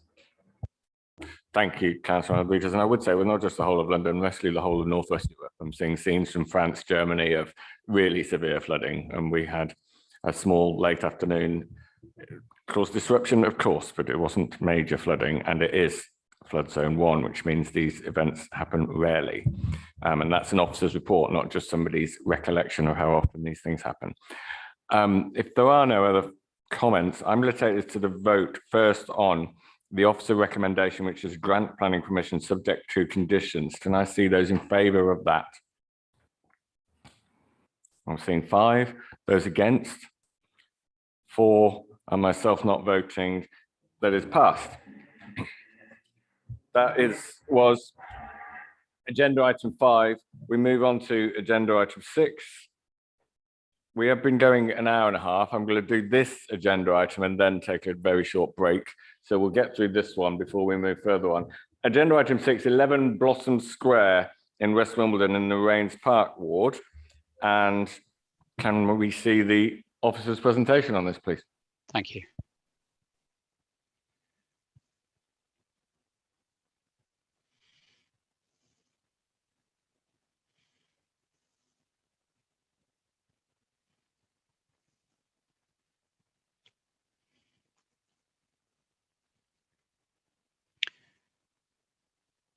Chair, members, this proposal is to enable the use of the first floor flat roof at the back of this recently constructed property as a sitting out area or balcony area. The use of the flat roof and that of neighbouring properties was restricted by condition when planning permission was granted for the dwellings. But if I can take you through to the drawings of the site, you'll see there's actually quite significant separation between the back of this property and the dwellings beyond. The officer's report indicates that at its closest point, the roof terrace would be 20 metres from the nearest building in Regency Place. So Regency Place is this building here. So 20 metres away at its nearest point. Our guidance that we normally work to is around 18 to 20 metres to achieve reasonable degrees of privacy. So if I can just take you to the photographs again, you'll see quite a substantial wall at the end of the gardens. And then beyond that, in the back of Regency Place, some quite considerable new landscaping being installed. So I would suggest that two issues arise in this instance. The impact on the character and appearance of the property, which is addressed in the officer's report, and the impact on neighbour amenity. Given the appearance of the building at the moment, I would suggest that it's very marginal, the change in impact that would arise as a result of the proposals. And then in terms of the impact on neighbour amenity, as I've said, the separation distances are considered to be adequate. And as you can see from the officer's photograph, the first floor windows of the adjoining houses both overlook each other's gardens. So whether or not it would be considered materially harmful to be able to step out onto that area is, I suppose, very much at the heart of this application. But officers have nevertheless recommended approval subject to a number of conditions. Thank you. Thank you, Jonathan. Okay, on this we have an objector and then the agent to speak. The objector is Jane Geary. I'm not seeing a hand go up in the room, so I'm assuming you're joining us on Zoom as well. Hello, I'm here. Can you hear me? Hello, yes, we can hear you. You have 3 minutes. Thank you very much. And good evening to everyone. And thank you for allowing me to speak at this meeting. I'm speaking against this application, which seeks to allow the use of the raised flat roof at the rear of 11 Blossom Square as a roof terrace at the first floor level. I'm speaking on behalf of the residents of Regency Place, principally number 1 and number 2, which is my own house, as both houses are directly affected by the proposed use of the flat roof extension as a roof terrace. The other residents of Regency Place, numbers 3 and 4, are supportive of this objection. Our main objection is that allowing this will exacerbate the already considerable overlooking by House 11 into the rear bedrooms, living room and gardens of our houses due to the very close proximity of the new building to us. We are worried by the prospect of the owners of House 11 being able to use the flat roof as a terrace to sit or stand on, which would enable them to look directly into our gardens, bedrooms and living rooms. We have included a photograph in our letter of objection which demonstrates the actual overlooking issue as opposed to the applicant's photo, which does not show the reality of the situation. The Blossom Square development was approved in 2016. We raised objections together with other neighbours at the time due to the overdevelopment of the site, the density of the buildings, their height and their proximity to Regency Place, particularly houses 10 and 11. These two houses are actually 4 stories high at the rear. You can't see that from that photograph because there are bedrooms in the roof and therefore there is considerable overlooking into our houses and gardens at Regency Place.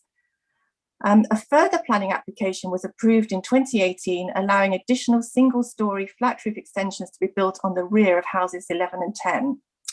We raised concerns about the possibility of the flat roofs being used as terraces. The council granted permission, but as the officer said, condition 23 specifically banned the use of the flat roof extensions as a roof garden, terrace or patio in order to safeguard our privacy. We spent considerable time chasing the developer to comply with this condition. However, finally, in January of this year, 2021, some very attractive Juliet style was installed across the doors, which led onto the flat roofs. We are now quite worried that a few months later that the owners of House 11 are already seeking to remove them. In addition, House 11 has its own private garden and use of a communal garden at the front of the property. We cannot understand why it is also necessary to have a roof terrace which significantly affects our privacy. We would politely ask the committee to consider why granting permission for this planning application is being recommended now in July 2021, when the planning permission approved in July 2018 expressly denied permission to use the flat roof as a terrace. Nothing has changed, so we cannot understand why the council is now recommending granting permission, and we hope that you will reject this application. Thank you. Thank you very much for that. We have a David Graham on behalf of the agents, not in the room, so I'm assuming you're on Zoom as well. There we go. We can see you on screen. Thank you. Yes, we can hear you. Go ahead. Great. Thank you, Chair. The application before members relates to the use of the balcony, which is accessed directly from the master bedroom. The kitchen and living room is at ground floor level, which has direct access into the garden. Therefore, the balcony would only be used occasionally and for the occupiers to open their doors to their bedroom and occasional use. No physical alterations are sought, as the existing railings around the roof have permission and are in place. The only alteration would relate to the one obscure glazed screen to the side of the balcony. There's already an obscure glazed screen to one side, which separates the property from the adjoining neighbour's balcony. The officer in their report confirms that these alterations would be virtually unnoticeable. We note the objections to the application. However, it's important to acknowledge that the band of mature evergreen screening between the application property and the houses which back onto the application site. The evergreen screening is within the objector's gardens, which means that they have full control in relation to the screening, which will only thicken as the trees continue to mature. As detailed within the committee report, at their nearest point, the buildings are 20 metres apart. This distance, together with mature landscape screening, means that there'd be no loss of privacy nor overlooking as seen from the photos shown in the officer's presentation. The view from standing on the fully glazed windows compared to standing on the balcony would be no different.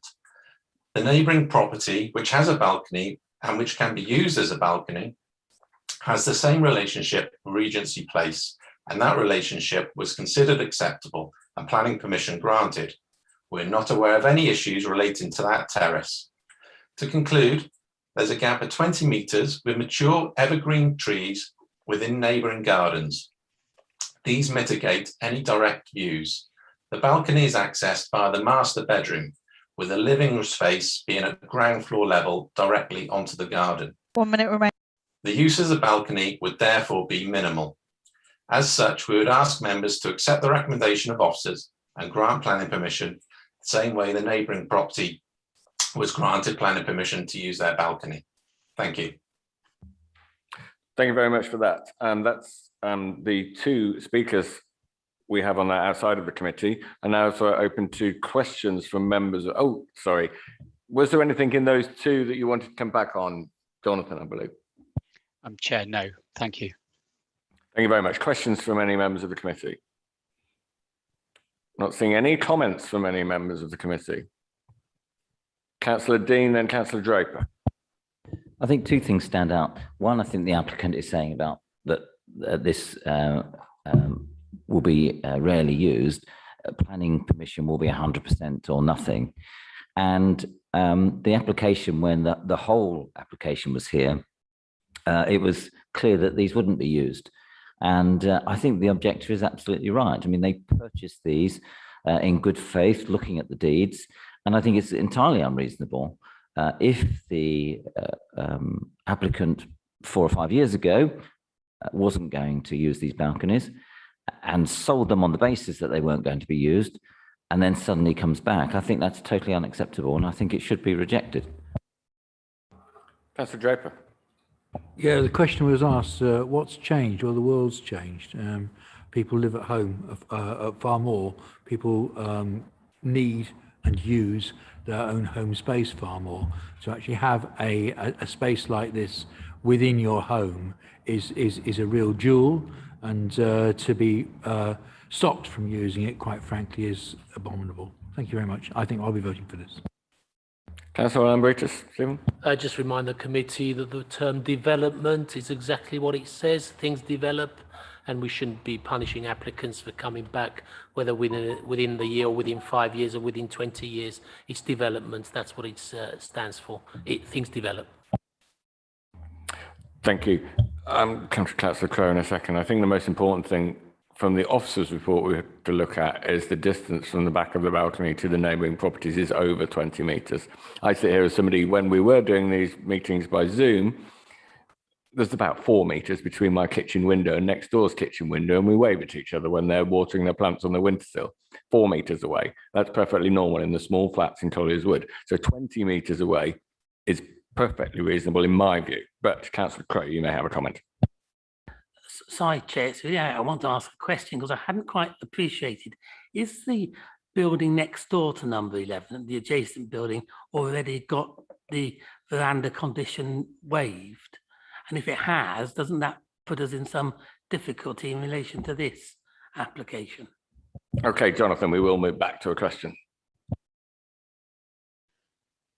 Chair, I believe it has, but that's described as 6, and then 7 has also got permission to use the terrace area, and I would be grateful if the agent could verify that, because I wouldn't wish to mislead members. Okay, normally I don't like to allow people back in, but very briefly, I will let the agent back in just to confirm just that point of clarification. Yes, that is correct. The next door neighbour has permission to use that terrace. Okay, thank you. I don't think I'm seeing any other comments from members, so I'm going to take this to its vote, and the vote will be initially, possibly only, on the officer's recommendation, which is grant planning permission subject to conditions. Can I see all those in favour? 1, 2, 3, 4, 5, 6. I'm seeing 6. All those against? 1, 2 against. Those not voting? 2. 6 in favour, 2 against, 2 not voting. That application is passed. That is number 6. We will do number 7 after it is on that clock 5 to 9. Let's say come back at the very latest at 9:05, but if we're all back here at a few minutes after 9, we can start again then.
Okay, although not everyone has got to their seats, all 10 members of the committee are back in the room. So we will move on. Item number 7 is Nonsuch House in Collier's Wood. And therefore, it might be Tim presenting this one. Yes, thank you, Chair. That will be me for this one. I will just present my screen.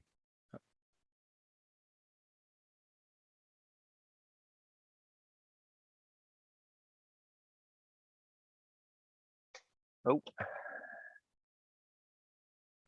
Yes. Oh, we're back to just seeing you now.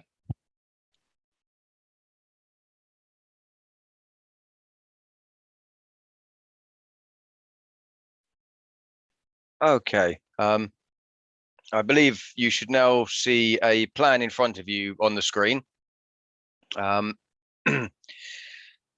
So to introduce this case, the site, which is located to the east of Merton Abbey Mills, which is off the map just over here, situated behind Barron House, which is the building on the corner, and the Premier Inn, and then the large Sainsbury's building over here. The site comprises a 6-story building in a linear format that accommodates 48 flats, which look over Bennett's Ditch. And you can see here is the historic core of buildings at Merton Abbey Mills, just to give you a sense of where we are. Looking at the site in slightly more detail, this is the building in question. There's an access road to the frontage, and then the land slopes down towards Bennett's Ditch. On the other side of the road are rear gardens of residential properties along Runnymede, so 2-story semi-detached properties, and then the ground level car park, which serves a number of commercial uses. Here you can see the site in context, and some of the taller buildings in the surrounding area. This is an existing section drawing showing the other flatted buildings in the near vicinity. Here you can see site photos. So this is the southern side of the building that looks towards Bennett's Ditch. And there you can see the existing bin storage, which is shown here. The cycle parking is by way of these hoops. On this road, this is a view from the other end of the building. So this is the side that faces, well, is facing towards Merton Abbey Mills. And you can see that flank wall here. So it's part of a larger building that it backs onto, but it's this part which is the subject of the application. So as you can see, the building is in a linear format, 4 stair and lift cores, which serve various units. Very little outlook on this side of the building because it is part of a larger building. So there is no outlook in that direction until you get up to a certain height. And I would indicate that on some later plans. This is the building at the moment with the curved roof over the top. This is the view from the other side, so you can see that much of the building doesn't have an outlook on this side because there's another building in the way. And again, elevations to see from this side, and you can see the picture of the existing roof that we have there. Runnymede and houses on Runnymede and Bennett's Ditch in here, and this is the access road, which is Chapter Way. In terms of the proposal, it is to remove the existing overhanging roof and provide a 2-story extension above the existing roof. The scheme would provide 16 units, 8 to be 1-bed, 8 to be 2-bed. You can see the way that the roof is removed here and the additional bulk added. Here is the building in elevation form, so the existing building below and the proposed addition set back from the edges above. The proposal would involve extending up 2 of the existing 4 cores and providing a range of unit sizes. Well, 1-bed, 1-person, 1-bed, 2-person, up to 2-bed, 4-person. Here you can see the balconies, which largely follow the layout of balconies below. You'll note that there are some opportunities for dual aspect and at the end, triple aspect units. The only units which are single aspect are south facing and they serve 1-bedroom units. Members will note there's a number of representations. These concerns are outlined in the report. The most common were concerns regarding disturbance from the construction process itself, but these also focused on general amenity issues such as overlooking. A key concern was the fact that current occupants were led to believe that there would not be any further development of the building or the airspace above the building. Also, another key concern regards the fire safety status of the existing building. These matters are addressed in the report, but to summarize, issues of disturbance from the construction process wouldn't be a reasonable reason to refuse the application on, but we would have very carefully worded conditions to minimize that impact. I'll move on to issues of overlooking and residential impacts in a moment. The issue of residents not being aware that this could ever happen, I do have sympathy for residents, but in planning terms, that's not a consideration that we can look at. We have to assess it on the planning merits of the application we have in front of us. Again, regarding the fire safety status of the existing building, that is not a factor for this application. The application is accompanied by a fire strategy, which indicates that issues of fire strategy have been considered from the outset, and those would be dealt with in the round at the building control stage. Moving on to the key issues. One of the most important issues will be the visual impact of the building. Members will note that there have been similar proposals at other buildings nearby in this complex. However, those have been for single-story roof extensions. This is a larger roof extension. Officers feel it would be a proportionate addition given the size of the existing building. And whilst it would result in a more visually noticeable building in the urban landscape, it would not appear visually harmful in its context. In particular, views from the historic core at Merton Abbey Mills would be limited.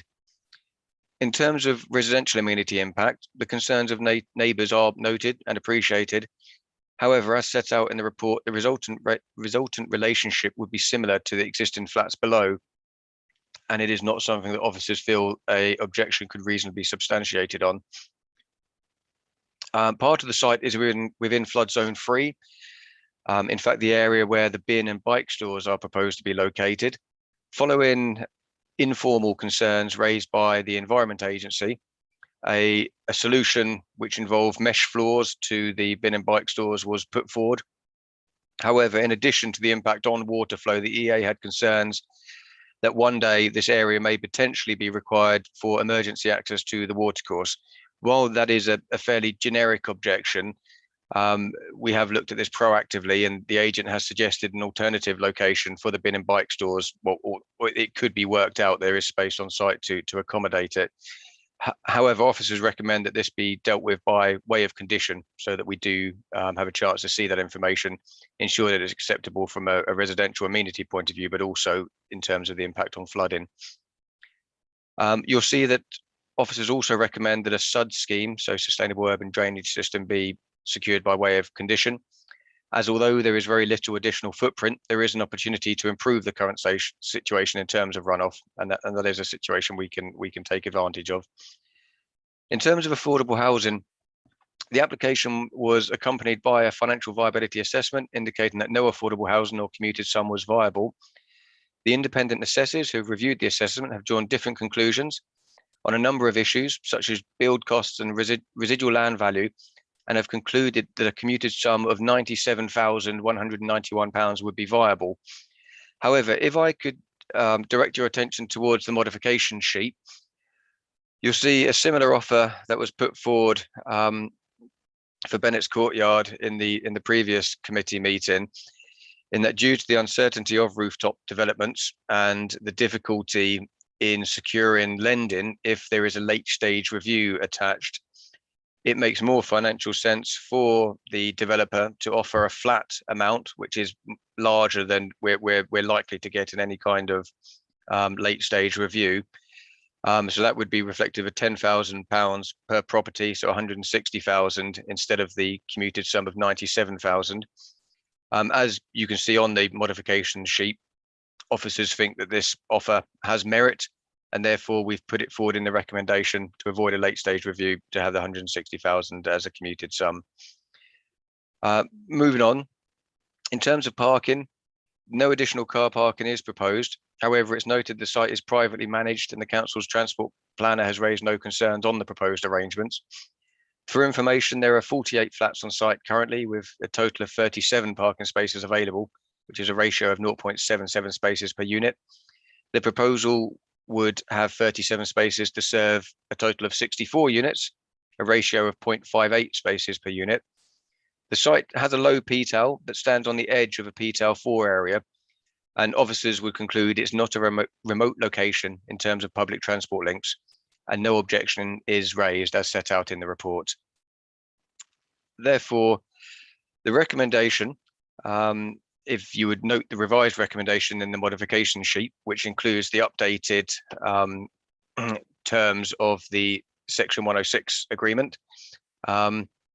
So that includes a carbon offset fund, a contribution towards off-site children's play space, and of course the affordable housing commuted sum. That brings me to the end of my presentation. Thank you, Chair. Thank you very much for that. On this, we have two objectors and then the agent. I'll take the objectors in order that I have them listed on my sheet. Well, Sylvia Wang is first. Is that you in the meeting? Yes. You will have 3 minutes, and I believe someone will check in when you have a minute to go to remind you. Thank you, Chair.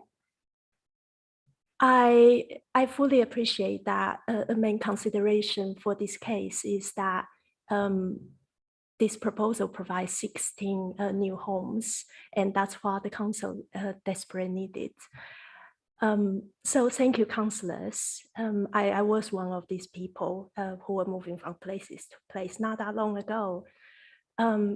But if you ask me if I can recommend these 16 proposed flats to my family or dear friends who are also looking for a much needed home, in good conscience, I can't say that because the situation I'm facing is that there is a major construction planned, proposed and planned.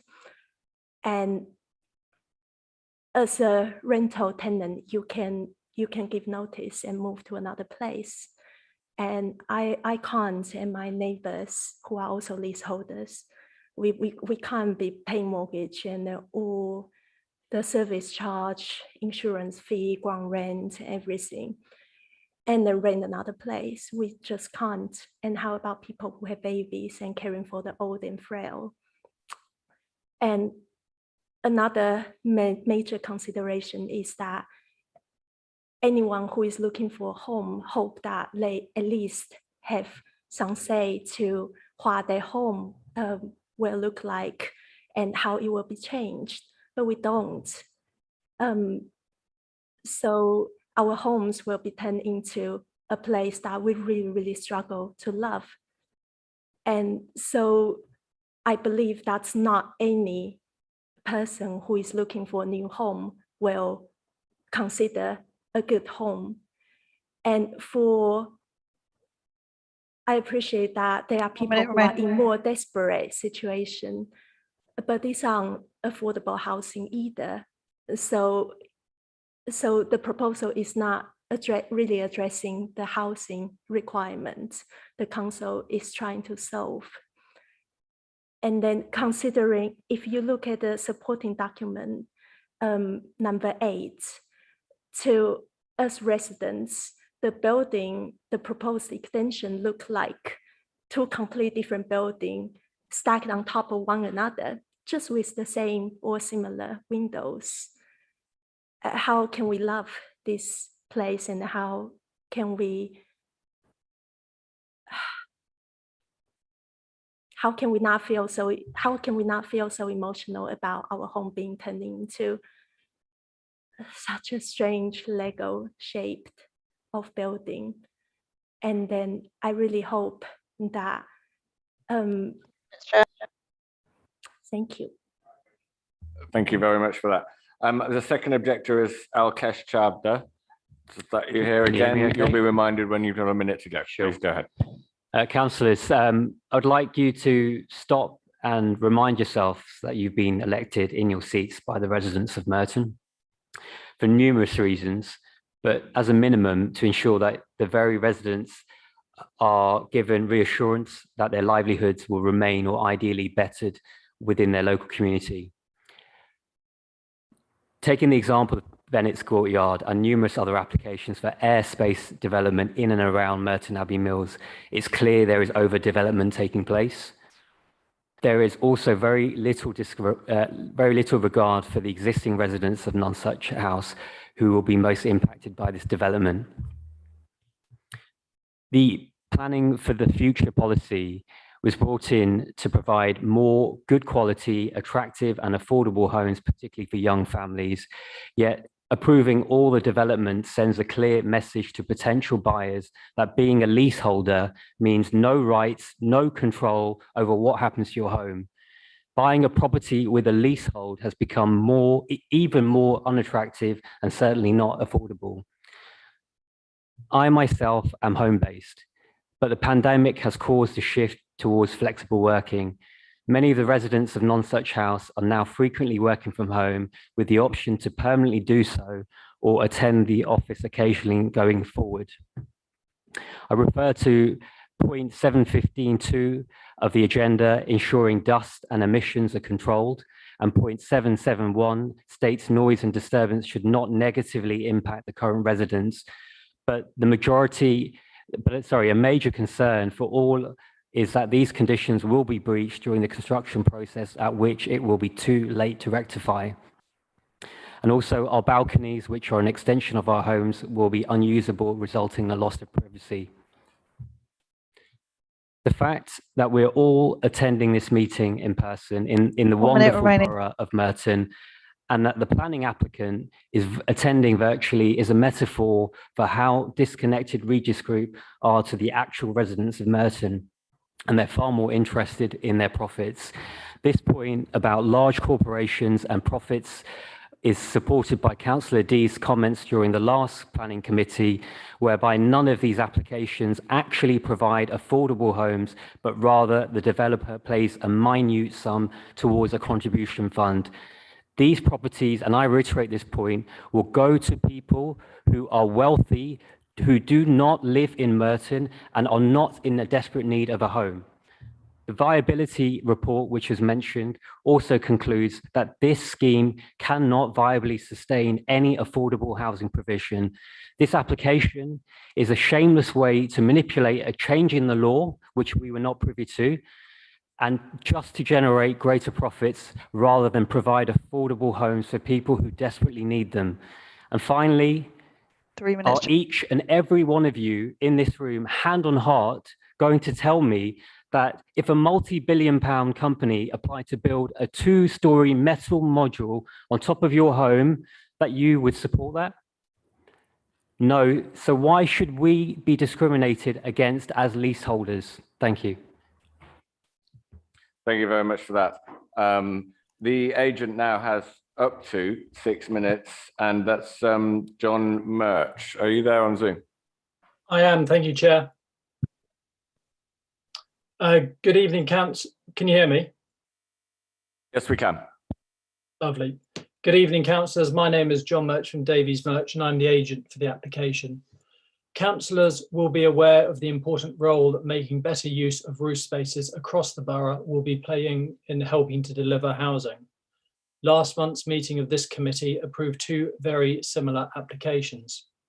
The council's housing targets set by the mayor are exceptionally challenging, and with a shortage of suitable brownfield land, innovative solutions need to be found for delivering new homes. Supporting guidance to the council's emerging local plan has identified roof space opportunities as one way of being able to do this.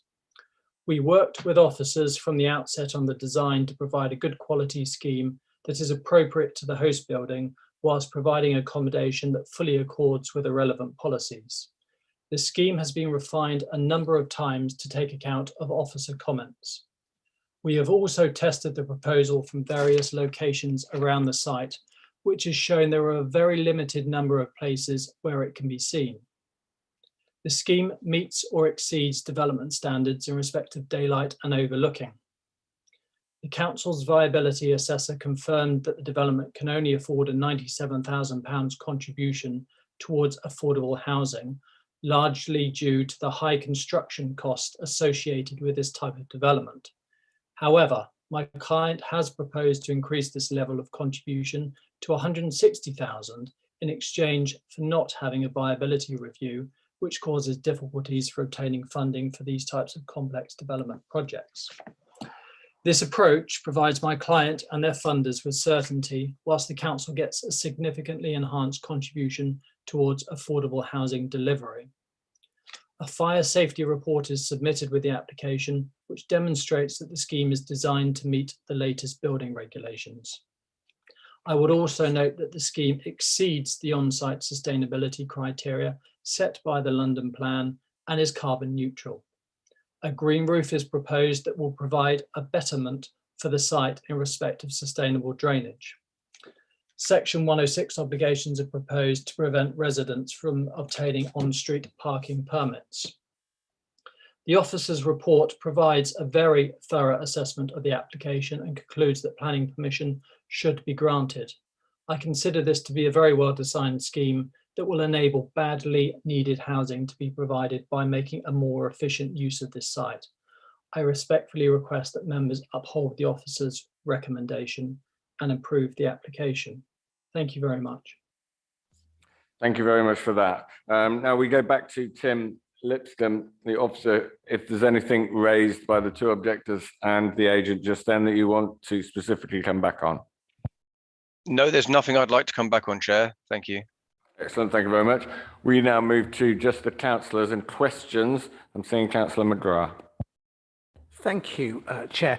I just wonder if the officer could confirm, is this one of the applications that falls within the Conservative government's new rules that we have no choice over, or is this one that we do have a choice over? I think I can answer that one. It would be, if it wasn't for the fact it's in a conservation area, so it needs planning permission.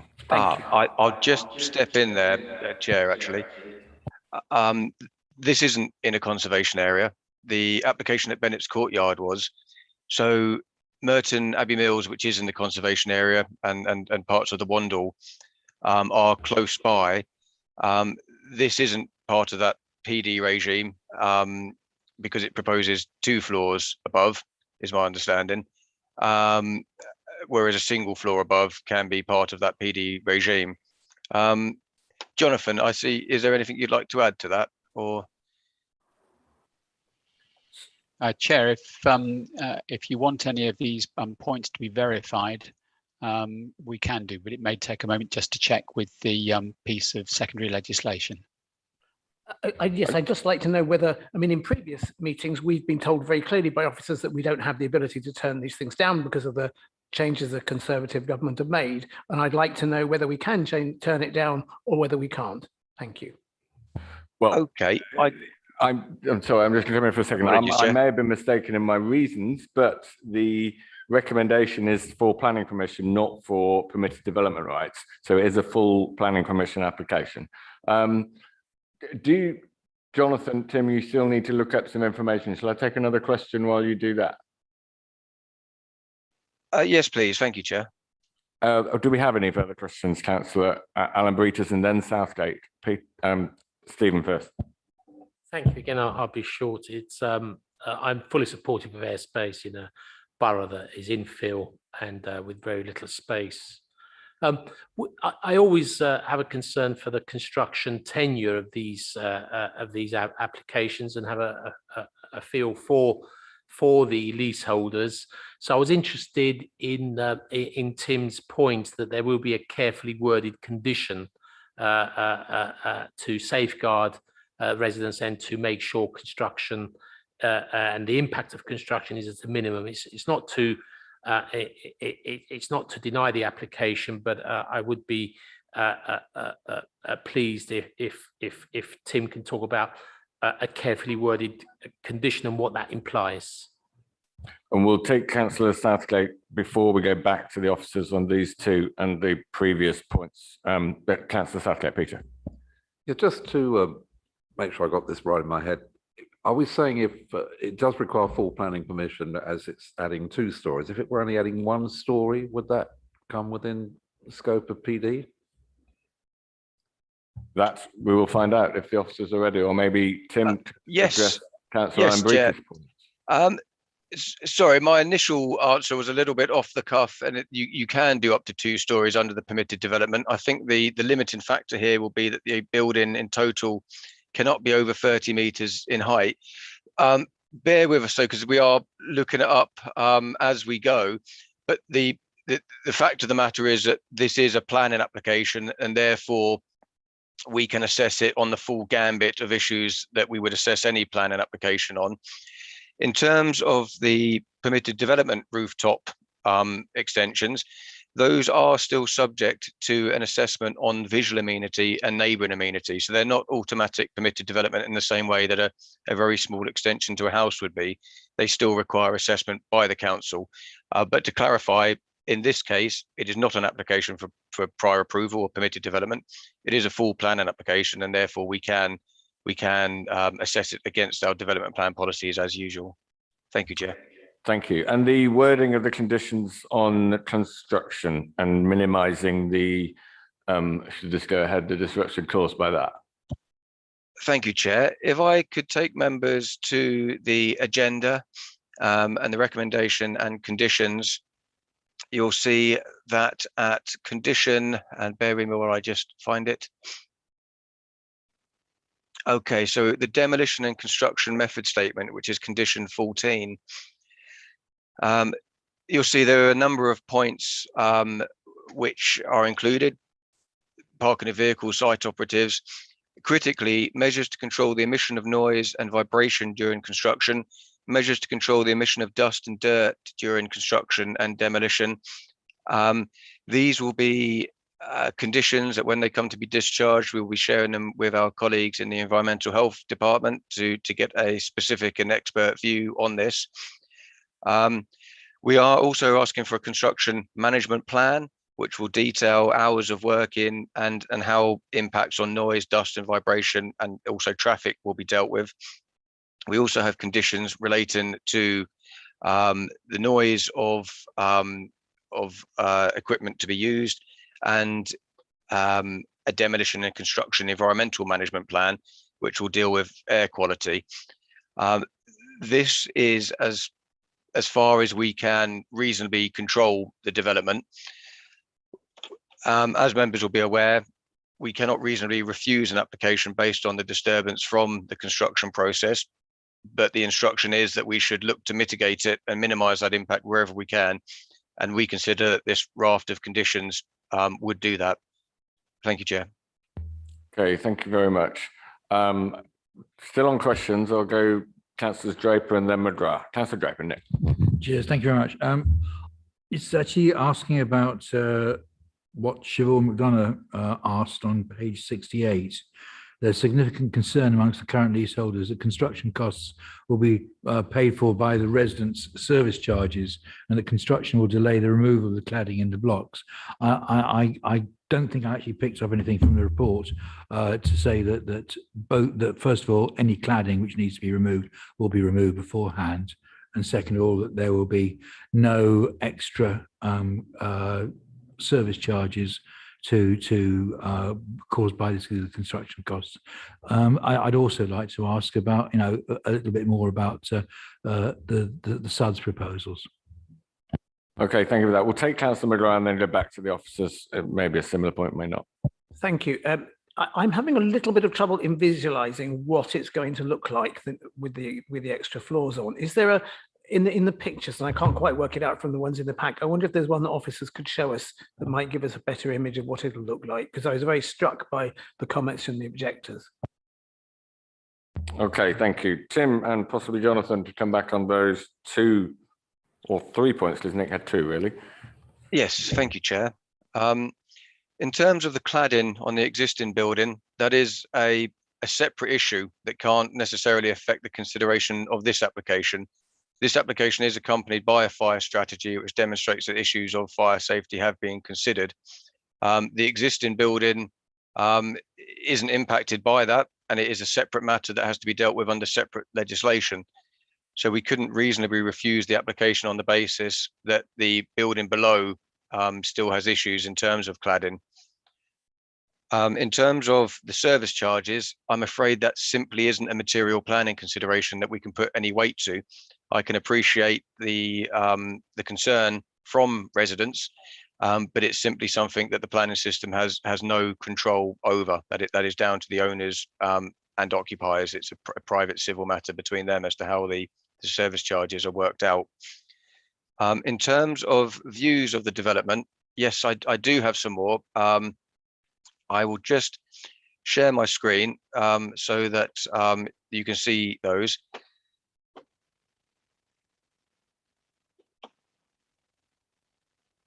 Okay. So these are some visuals which the agent has put together. This is from Runnymede, so you can see the top of the building projecting up above here. Obviously, that view would be greater when viewed from the rear gardens. This is a view from some way down the main road, so you can just see here that the top of the building would be visible here. A view from the elevated road adjacent to the car park. Here you can see the existing building, and that's the flank wall. And so here you can see the additional element rising above. Those are all of the computer generated images that we have to show, but hopefully that gives you a slightly better indication. Here you can see the contrasting materials which are intended. Thank you, Chair. Thank you very much for that. I think I'm going to move it on to comments from members of the committee. Seeing one so far, Councillor Dean. David. Well, once again, the applicant tells us that it adheres to the local plan, but it doesn't in the slightest. So the council leader last week was telling us here how proud he was of the cabinet member for housing, and the cabinet member for housing was telling us about how they were going to deal with the housing list.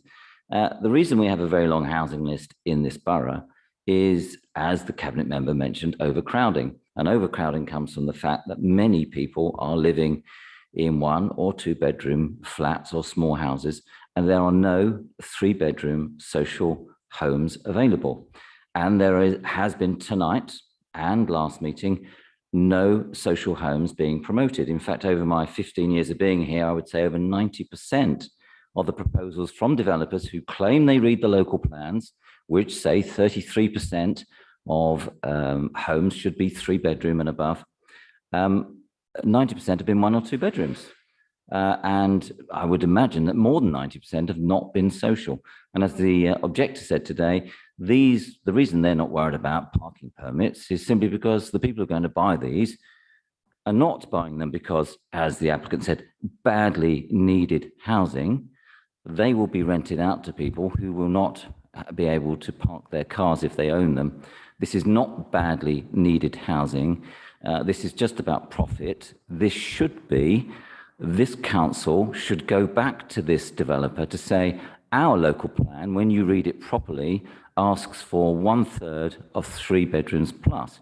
And because that local plan has been backed by the Mayor of London and the national government, and this is not permitted development, this will stop this kind of application. And the next time the applicant turns up here, he will respect this borough. So he asks us to respect his opinions. He needs to respect the local plan and the residents of this borough. We want to see social housing. 60 councillors sat in a full council meeting saying they would back council social housing. The Mayor of London has said he wants social housing. We do not see social housing. And if we don't, we need to vote these things down until developers respect the local plan. And I would say that this needs to be rejected on that basis. Thank you. Councillor Allen-Brutus. Thank you. I think this is a good application.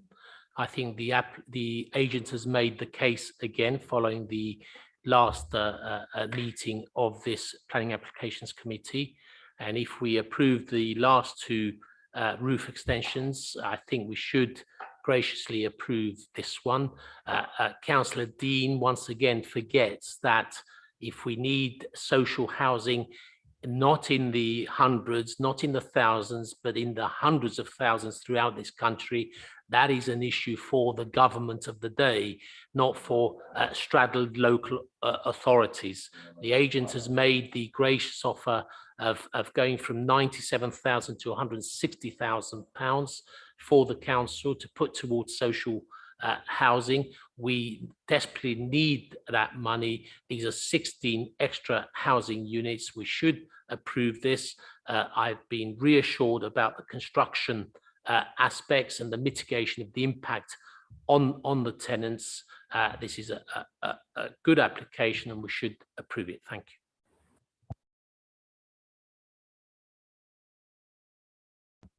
Sorry, Councillor Crowe and then Councillor McGrath. I agree with Councillor Alan Bittis in that we do definitely need housing in the borough, but more than that, we need affordable housing.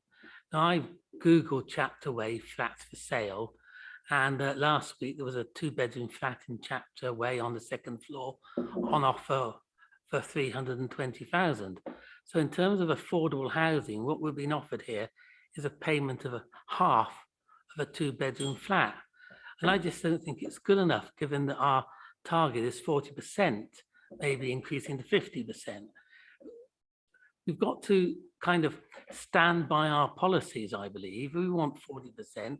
We can't accept half of one flat.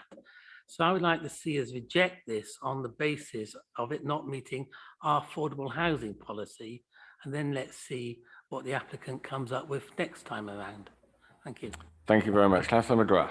I mean, the good news about this application, as it's been presented to us, is that we are actually allowed to turn it down. We have that ability. We don't have on most of these ones because the government have taken it away, but we do have. That doesn't mean, of course, that we should turn it down. It means that we need to consider it on its merits, which is nice to be able to do. I think it's a very ugly building. I have some concerns about the affordable housing. I mean, leaving aside all the hypocrisy, it is a problem that it has so little affordable housing, and I will be voting against it.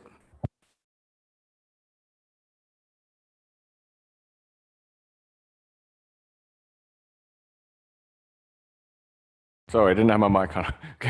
Councillor Christie, Councillor Draper and Councillor Southgate in that order. Thank you, Chair. It just beggars belief that we have to go round the houses literally on this again and again at planning meetings. Councillor Dean, and even this time, Councillor Crowe. Sorry, I'm going to interrupt. Councillor Dean, contributions come through the chair when you're invited to speak. No heckling during other people's speeches for the second time. Thank you. Back to Councillor Christie. Thank you, Chair. Councillor Dean continues to sit in this committee and demand that applications meet the 40% affordable housing target. I would love to see that. I would love to see that time and again in this committee. I would love to see that. The reason that that doesn't happen is that the government has left the delivery of affordable housing to the private market, and private companies aren't going to build things unless they are able to make some profit. I don't understand why that isn't clear. And so when developers come forward, they are subject to a viability assessment about how much of a contribution they can make towards affordable housing. And we're left in a position where we can't do anything other than accept that either they will provide what is viable or they will provide nothing. And so I would rather take some homes with some contribution, and in this case, more of a contribution than is actually considered viable and we might otherwise get, than nothing, which is what would happen if we left it to the kind of bizarre logic of Councillor Dean and others. So whilst I do understand that there may be some inconvenience caused to the residents, I feel for them for that. But given that in this borough, there isn't the land, there isn't the space to build the new homes on new sites that we would like, and therefore we have to build up. And given that this application is proposing to provide even more than is considered viable to go towards affordable housing, which is something and not nothing, I will be supporting it. Thank you, Councillor Christie. Councillor Draper. Yeah, thank you very much, Chair. I wrote something down here where the agent said, well, you can't really see it from anywhere. And I thought, well, that means it doesn't really matter how ugly it is, does it?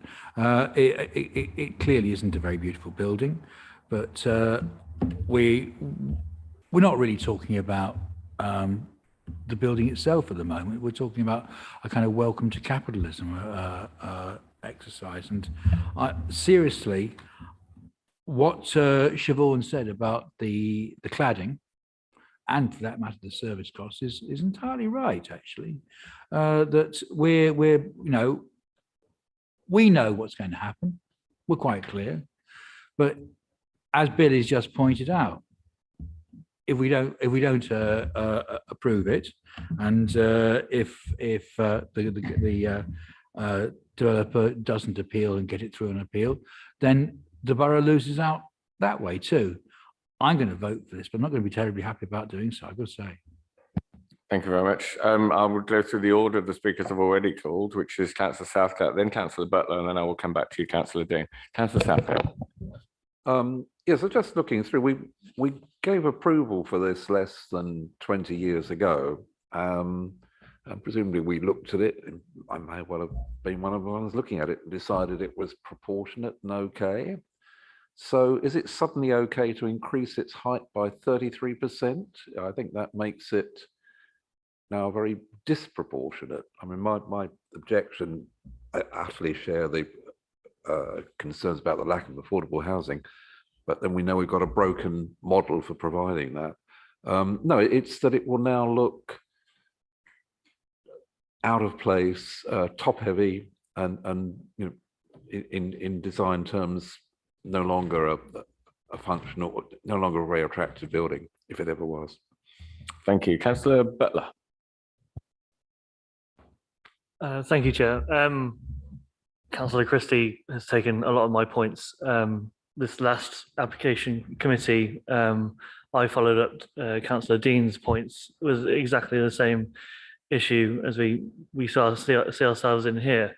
And I just want it to be said again, because I feel like the force of the point needs to be made every single time. I think there's a very good example of the nightmare that this borough is in, along with all London boroughs and councils across the country, in providing homes, full stop.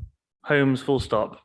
I would love to see affordable housing on this and other applications, but if we reject this, then they're not going to build the homes to begin with. And I'd like to hear, maybe not in this meeting to drag it out, some sort of solution from the Conservative side and the government itself, which in my opinion is a vast scale of social housing that we are not seeing at the moment. Similar to Councillor Draper's point, I'm not enthusiastic about this building, but it is homes.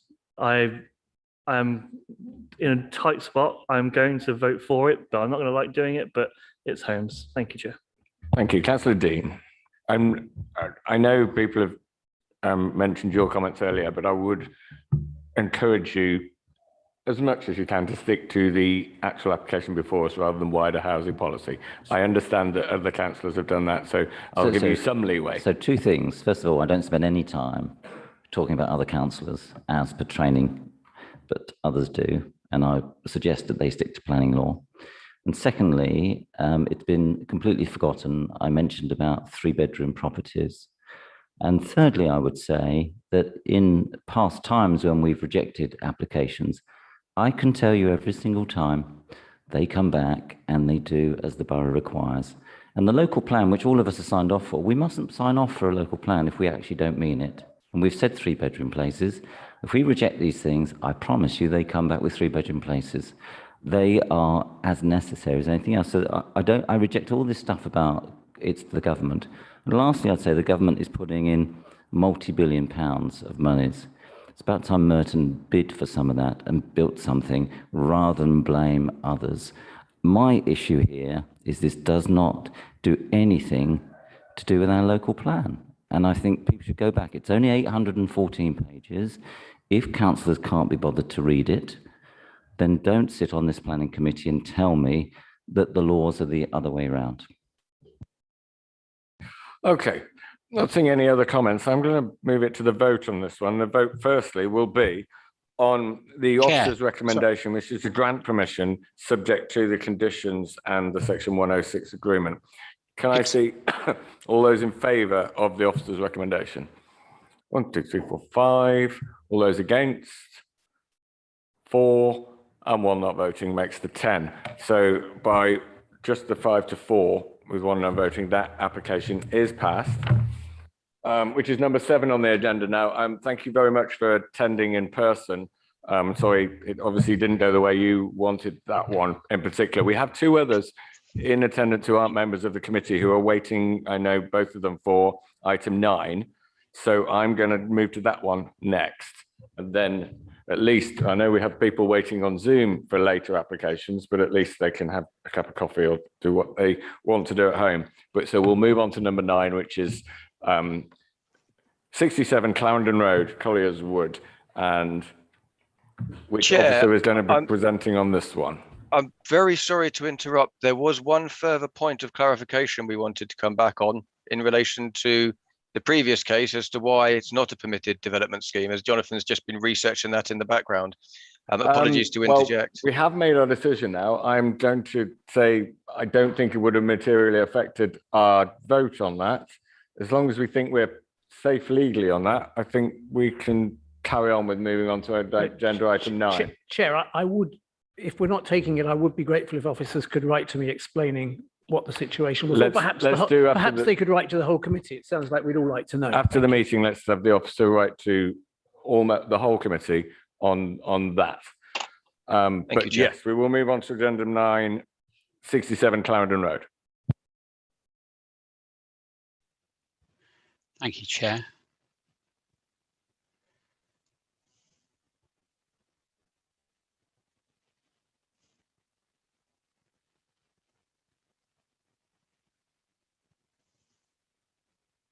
Oops.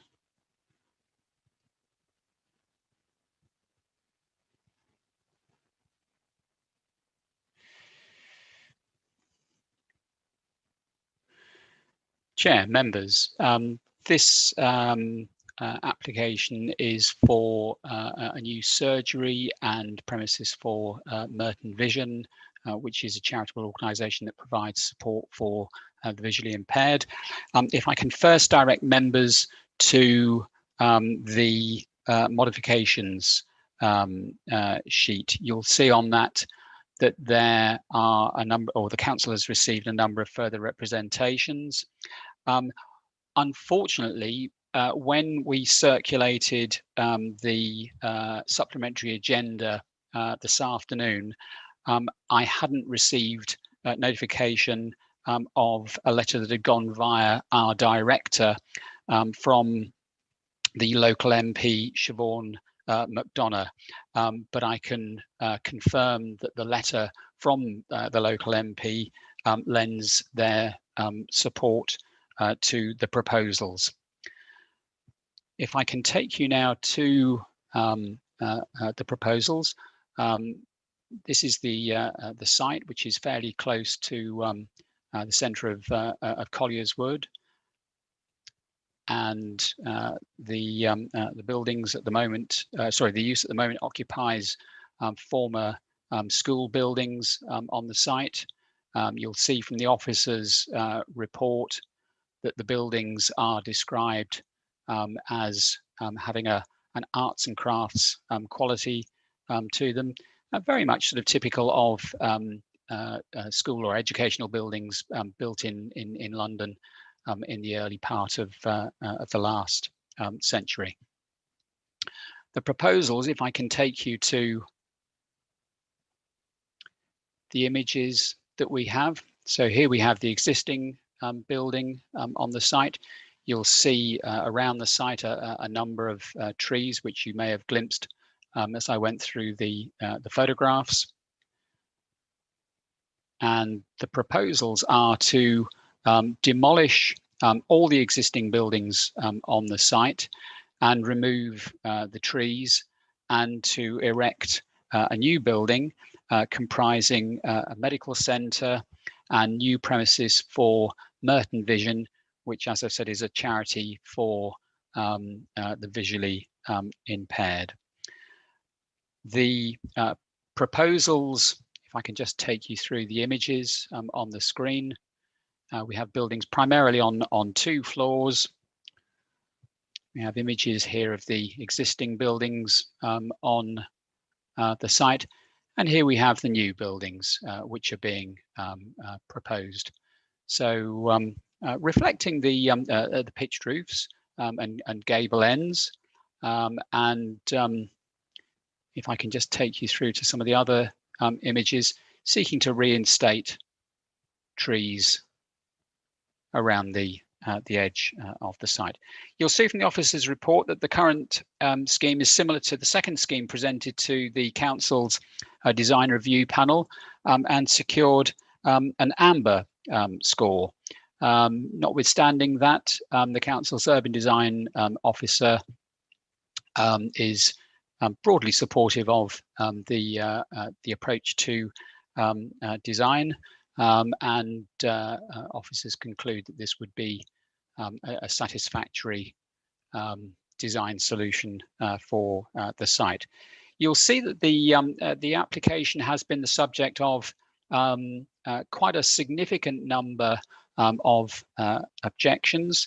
Looking at issues including design and appearance, traffic and parking, loss of trees, public engagement.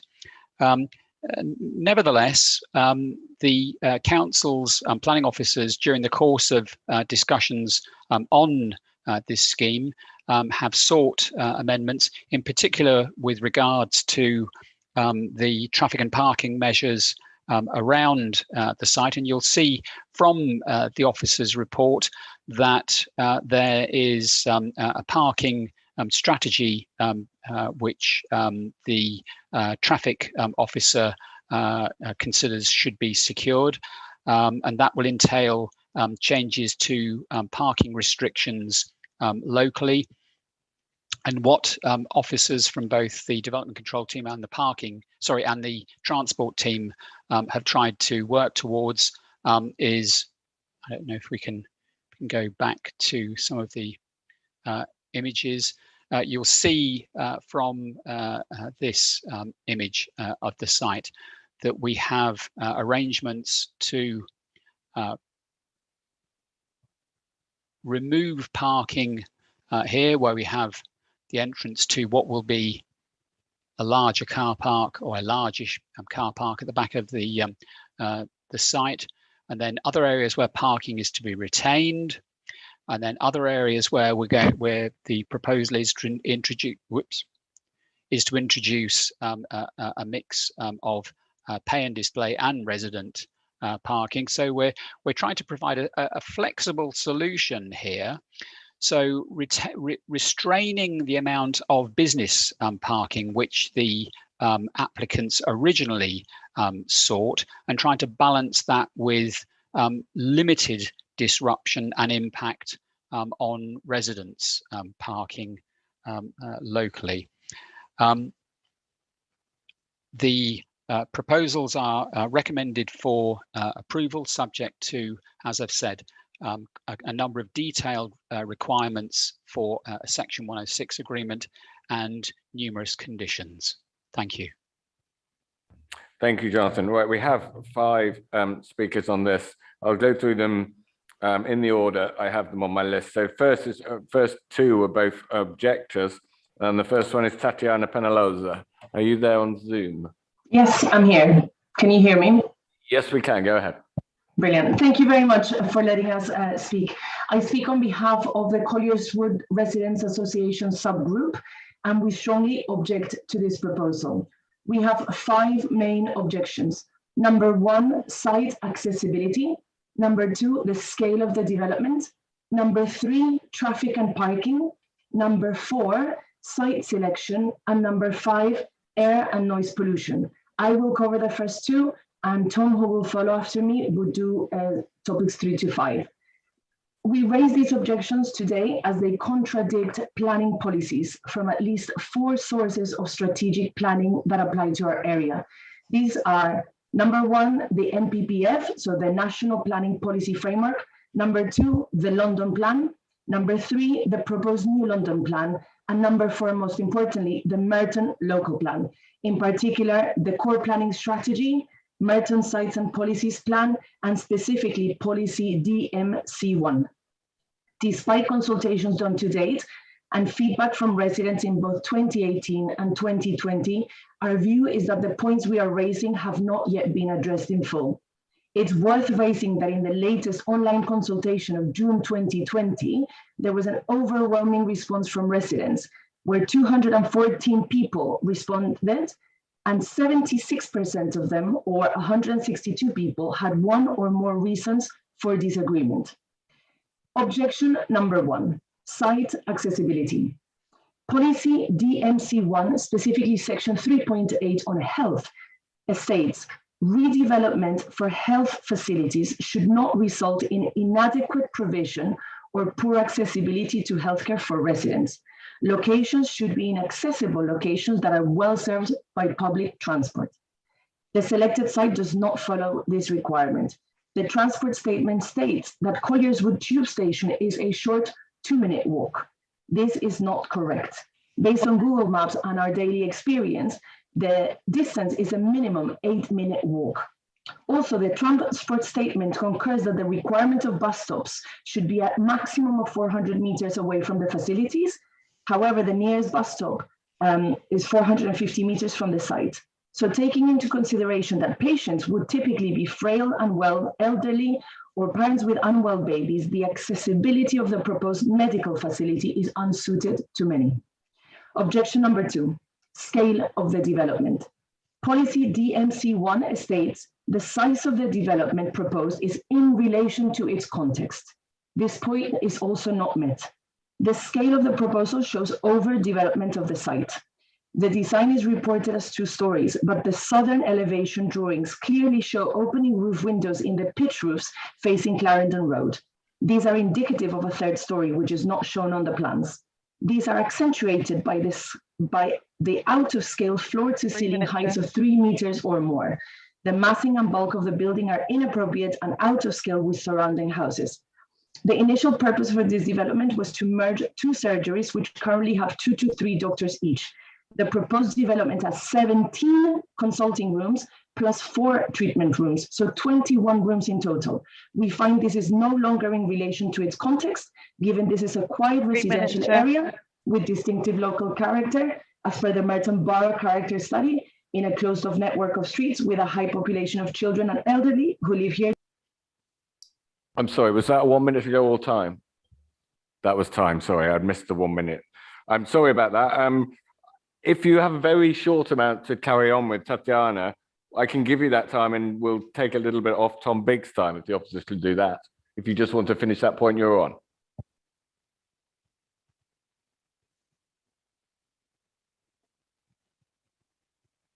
Oh, you've unmuted me. Sorry, I was saying Tom Biggs will cover the next 3 points. I had just finished with my objection number 2.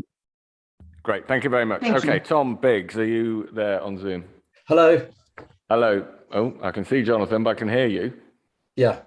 Hi Yeah, there. go ahead. You have the remainder of the time. Thank you. Objection 3, access and parking. Policy DMC1 states that appropriate access and parking facilities are provided relative to the nature and scale of the development. The proposal has 12 parking spaces on site. This is clearly inadequate parking for a large building with many staff and visitors located in an area ill served by public transport. The proposed building has 21 consulting and treatment rooms. These could easily generate 40 to 50 client visits per hour. There are 45 seats shown on the plan for waiting clients, so large numbers are expected. Plus there is the staff. There is nowhere for these large numbers of people to park except for 12 spaces on site and the residential roads around.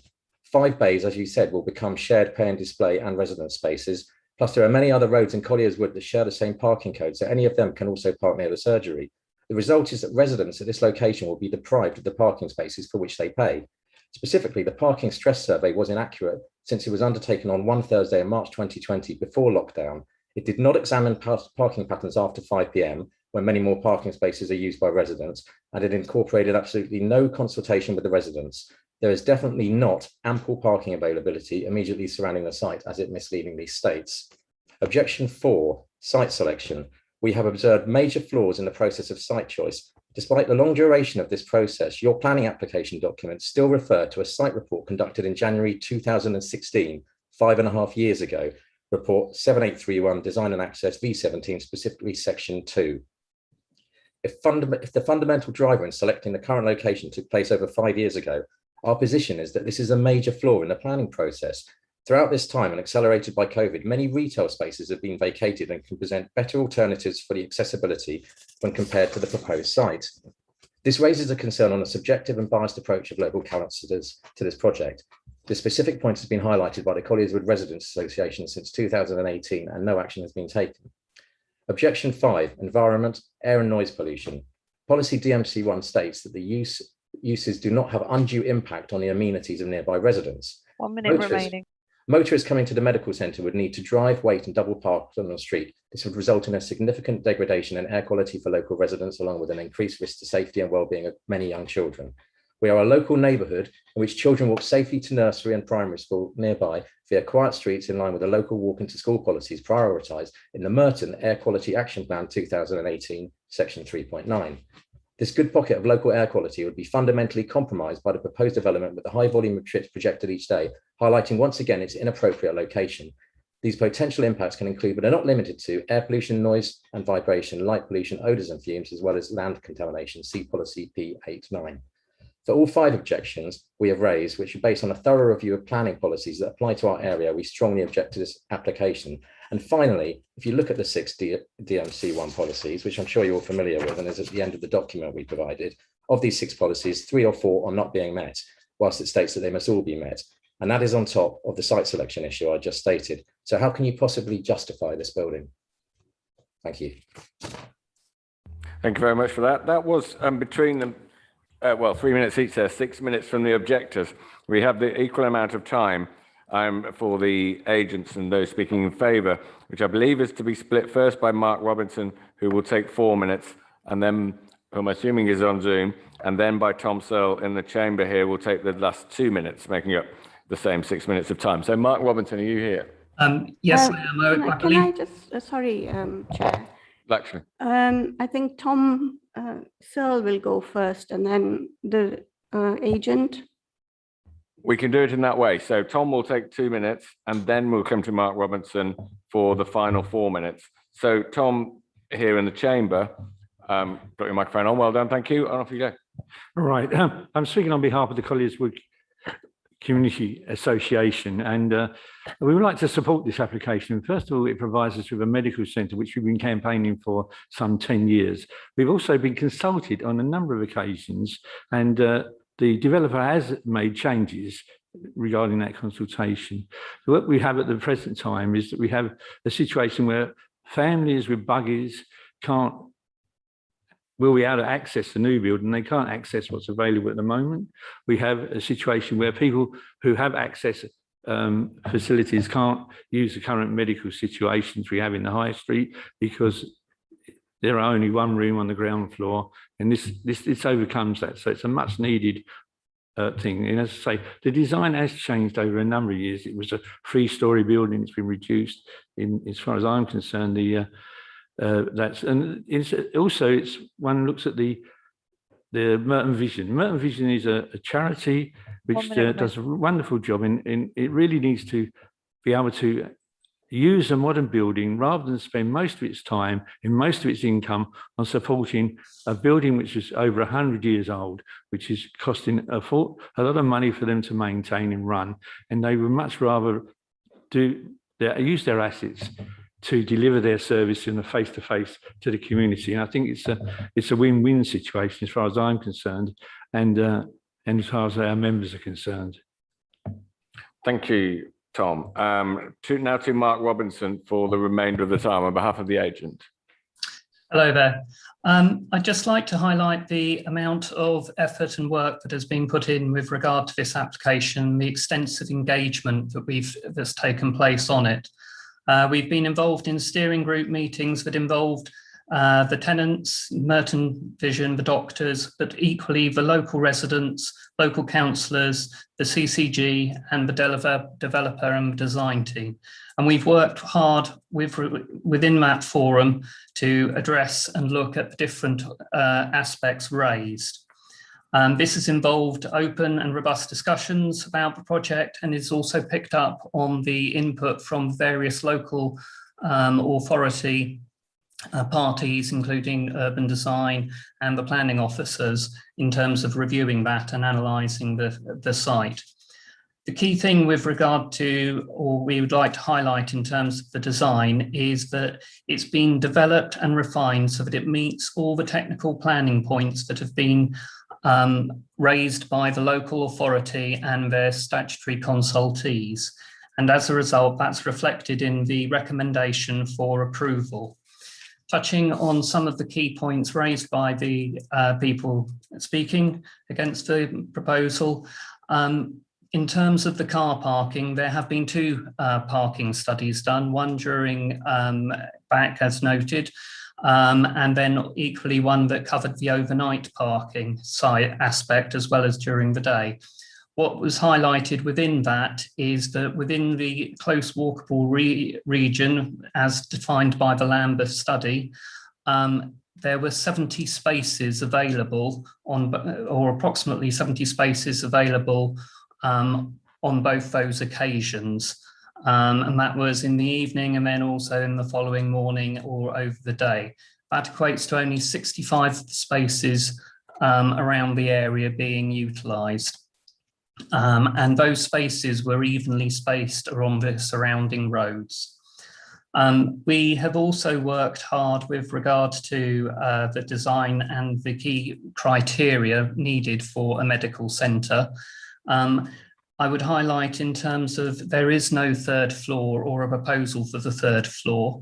The windows that or roof lights that are referred to light internals, provide natural daylight and ventilation to the internal spaces like the waiting area and the corridors and a couple of the consulting spaces.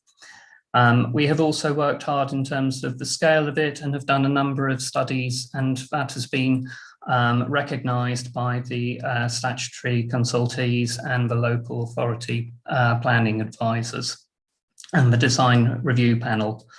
1 minute remaining. The other thing that I would also like to highlight is the actual or the key community requirement and benefit of this Merton Vision charity, as has been previously described, but I also with regards to from the healthcare, I'll quickly try and read out an extract from the doctors who put it far better than I could write. The proposal before represents the opportunity to radically change the environment in which we deliver services to the benefit of all local people who access NHS primary care. The proposals will take services from two sets of unfit premises to a modern purpose-built premises that will last many generations, which will enable better patient care for those from the very young to the very old.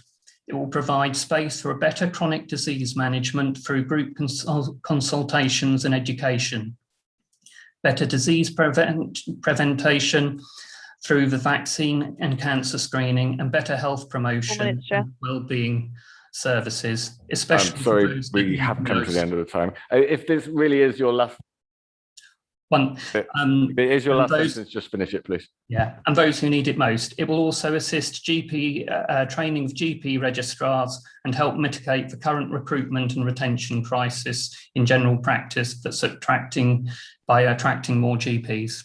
Okay, thank you very much for that. Those are the speakers and the objectors and agents. We have one of the ward members, Councillor Attawar, now to also have 3 minutes to speak on the application. So Lakshmi, go ahead. Thank you.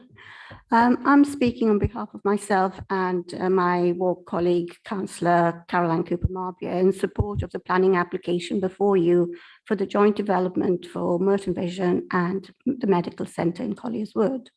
We feel it is imperative that this development goes ahead because it is vital for the residents of Colliers Wood and Lavender.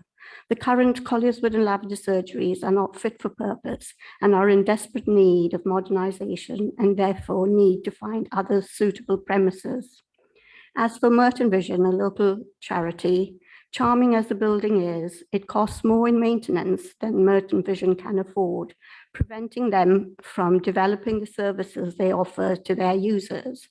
Merton Vision too is fully supportive of this development.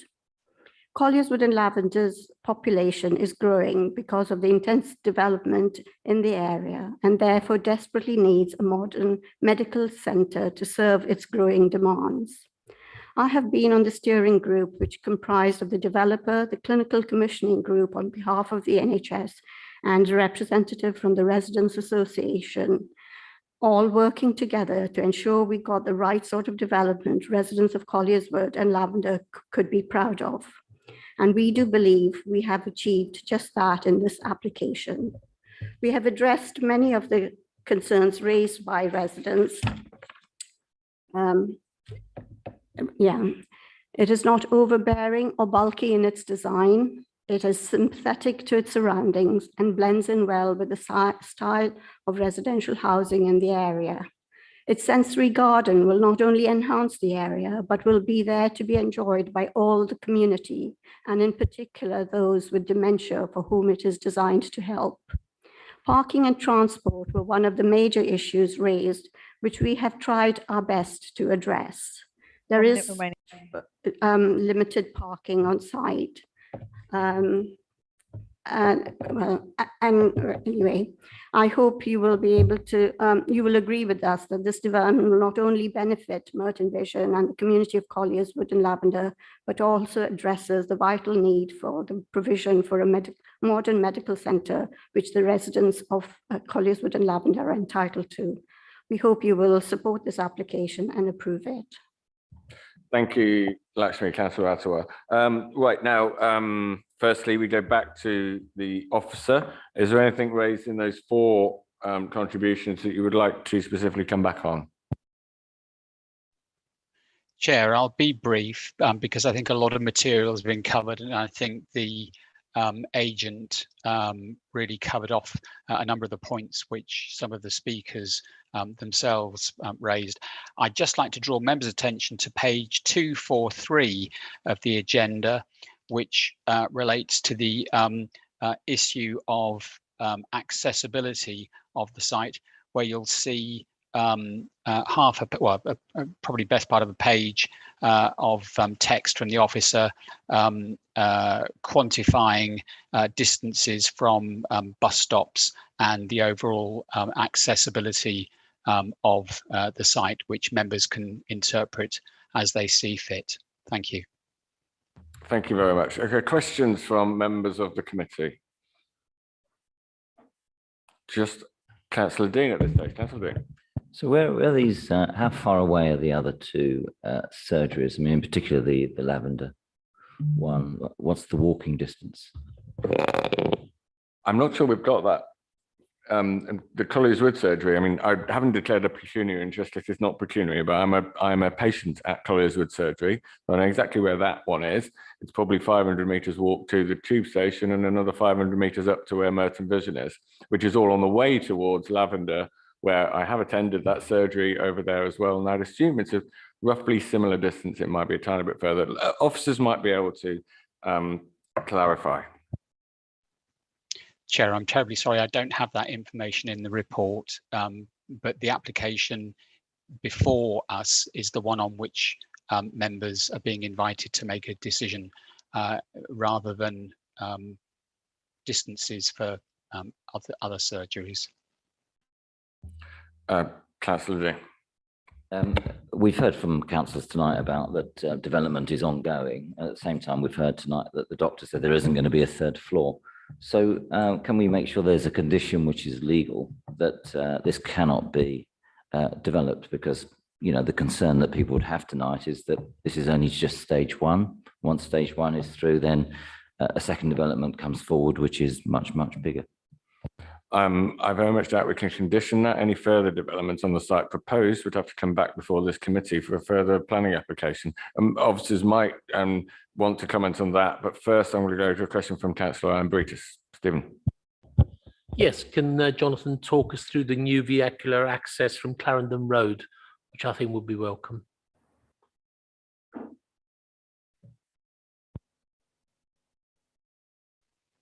Chair, if I can share the screen, please. Certainly. So we have the access. You'll recall from the photographs, there's a little building on the site roughly here at the moment. And we've got a new access into the site to provide access for parking. We've got an ambulance pick up and drop off bay here, a number of disabled parking bays here, more conventional parking around the head of this parking area. You need to keep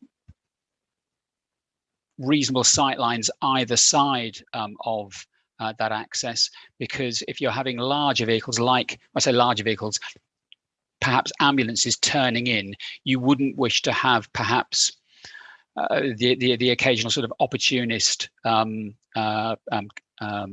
driver parking a car very close to that access point, because that could then prejudice the smooth movement of vehicles in and out of that point.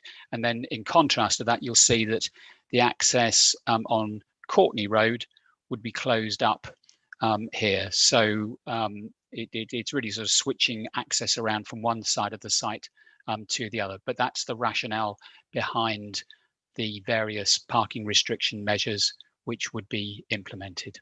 Thank you. Thank you very much. I'll move to comments from members of the committee. I'm seeing two. I'll take them in that order. Councillors Butler and then Draper. Ben. Thank you, Chair. Just a quick comment, really. Just to say how pleased I am to see such a large consultation process before it coming here. I know that there's quite a few public groups involved in this, but it's a large frustration of mine that private developers often aren't anywhere near this standard of consultation. I'm liking it. I want to see more of it. Thank you, Chair. Thank you. Councillor Draper. Yeah, first of all, just to say how incredibly jealous I am of Councillor Attawar for being able to actually say those things from the heart, whereas we actually have to look at what's in front of us on paper. What's in front of us on paper is extremely good. My only slight concern is that I think there's probably a bit too much parking on site, but that's maybe a personal prejudice rather than a planning concern. We really have got to vote this through, colleagues. It's brilliant. Thank you. One further comment, I think, from Councillor Southgate. Peter.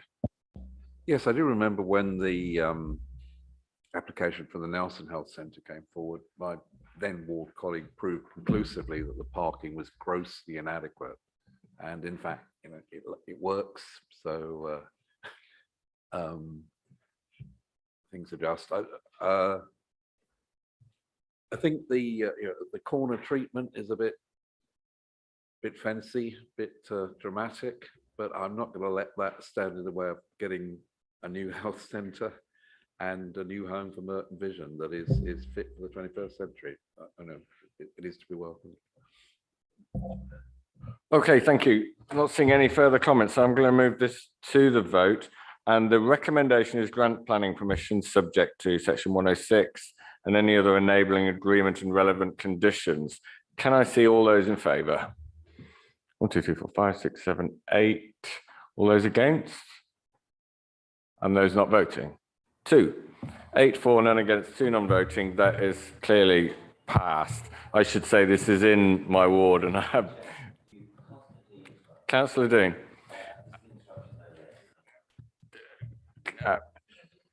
We have decided that application now, and as you know, the other ward member who didn't say anything publicly about it because I'm chairing this meeting could not. I am, now that we've had the vote, absolutely delighted that that's gone through.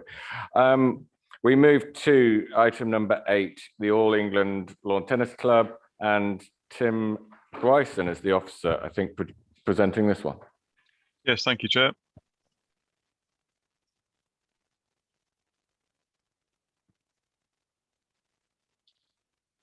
Members, the application site is at the All England Lawn Tennis Club off Church Road. The site subject of this application itself is the Millennium Building which is on the western side of the main site. This is a Google 3D map view taken of the building, just to help put it into context of where it is, west of Centre Court Tennis Court. Building is here off Somerset Road on the western side of the site. The proposal itself is for various extensions and alterations to the Millennium Building, really to enhance the facilities within the building itself, such as players' restaurants, members' restaurant, and various media sections of the building, and also players' lounges. Proposal also includes the joining up of the pedestrian tunnel, which has been dug underneath the road, which would link up with the site on the western side of Somerset Road, which is nearly finished construction.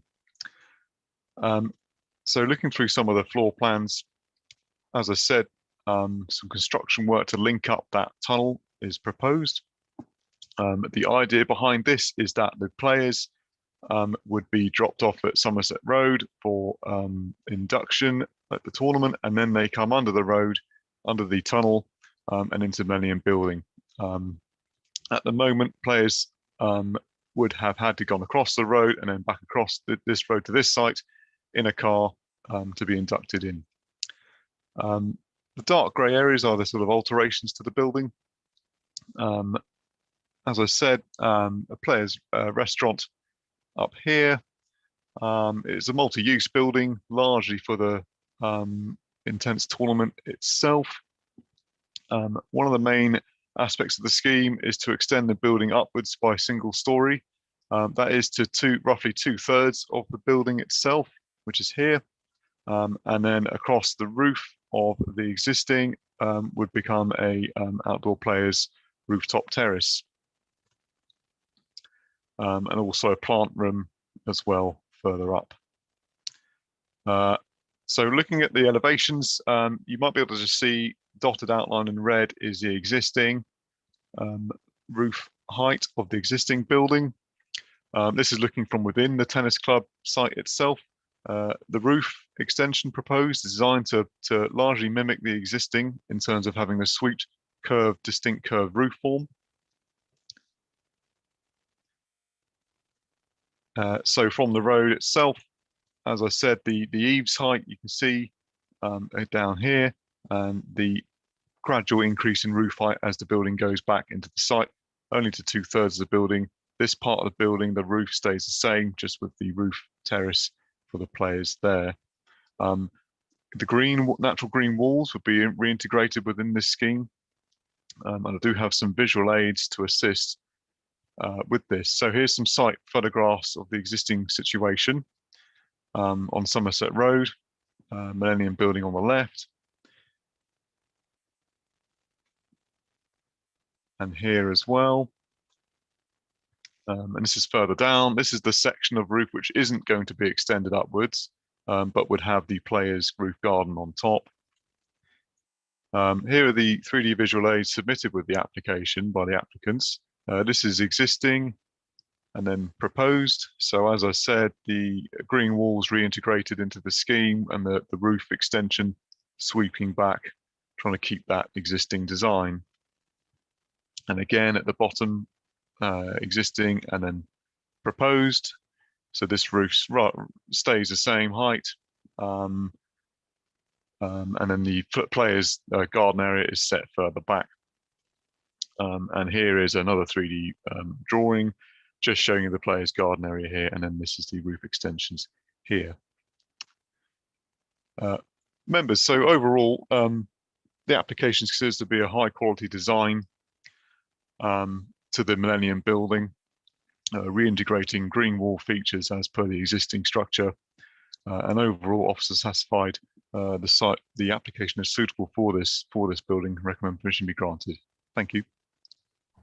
Thank you very much, Tim. I have no speakers down either for or against this application, so I go straight to questions from members of the committee. Councillor Crowe. Thank you, Chair.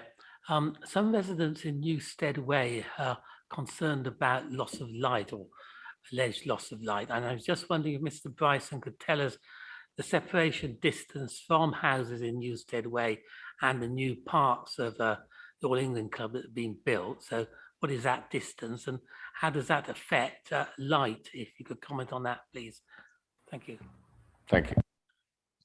Yes, thank you, Councillor. The distance, so I'll just share my screen, bear with me a second.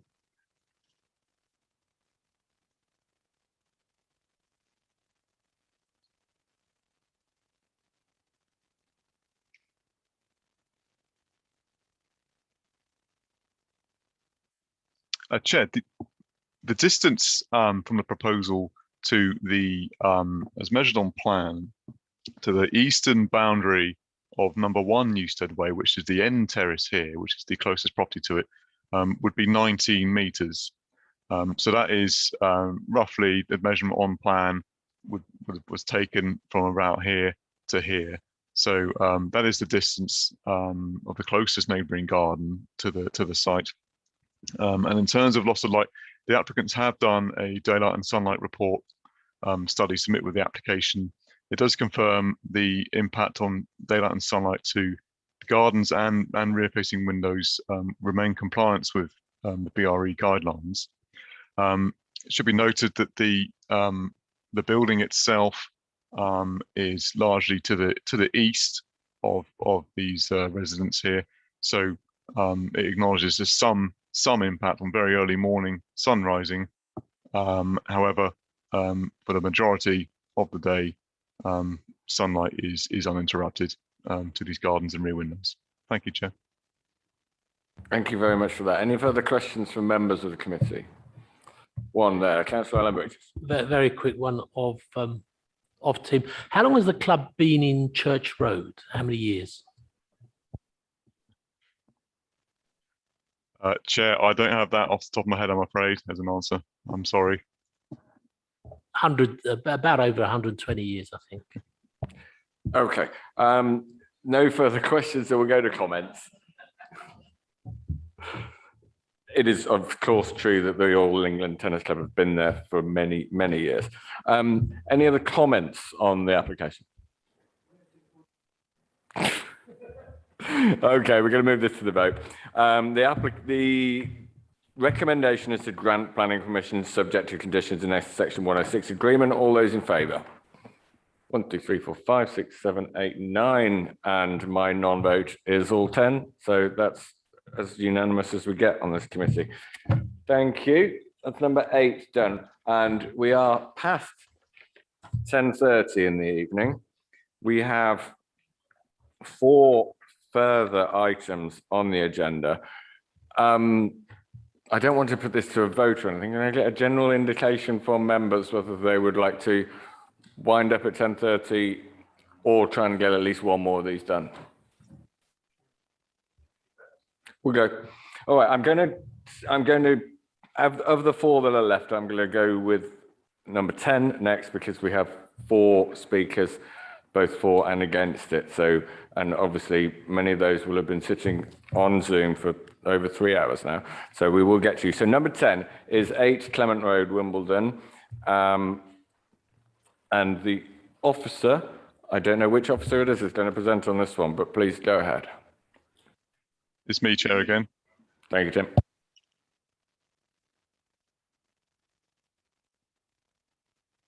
Members, the application is at 8 Clement Road, which is a small cul-de-sac within Wimbledon village area, Wimbledon. It is within a conservation area. The application itself is to demolish the existing house and replace with another house of 2 stories in height. Talking to the existing plans first, the existing house is a chalet bungalow with dormer windows within its roof space. The building is set slightly further back within the site itself. It has some alterations done to it over time, such as dormer windows here. You've got overhanging veranda, balcony, verandas here. The elevation facing down the gardens, you can see it's a chalet bungalow here. This is the proposed site plan, so it shows outline the block of the outline of the proposal. Proposal is for a 2-story dwelling house with ground floor and first floor. There would be a large vaulted ceiling over the kitchen living space below. The design, you'll note within your agenda, is for a it's largely contemporary design, but with use of traditional materials. It would have facing brick elevations and chimney with slate roof tiles. It is largely in distinctly angular roof structures proposed of various form. Looking at the rear elevation here, this window, these windows serve that vaulted ceiling area.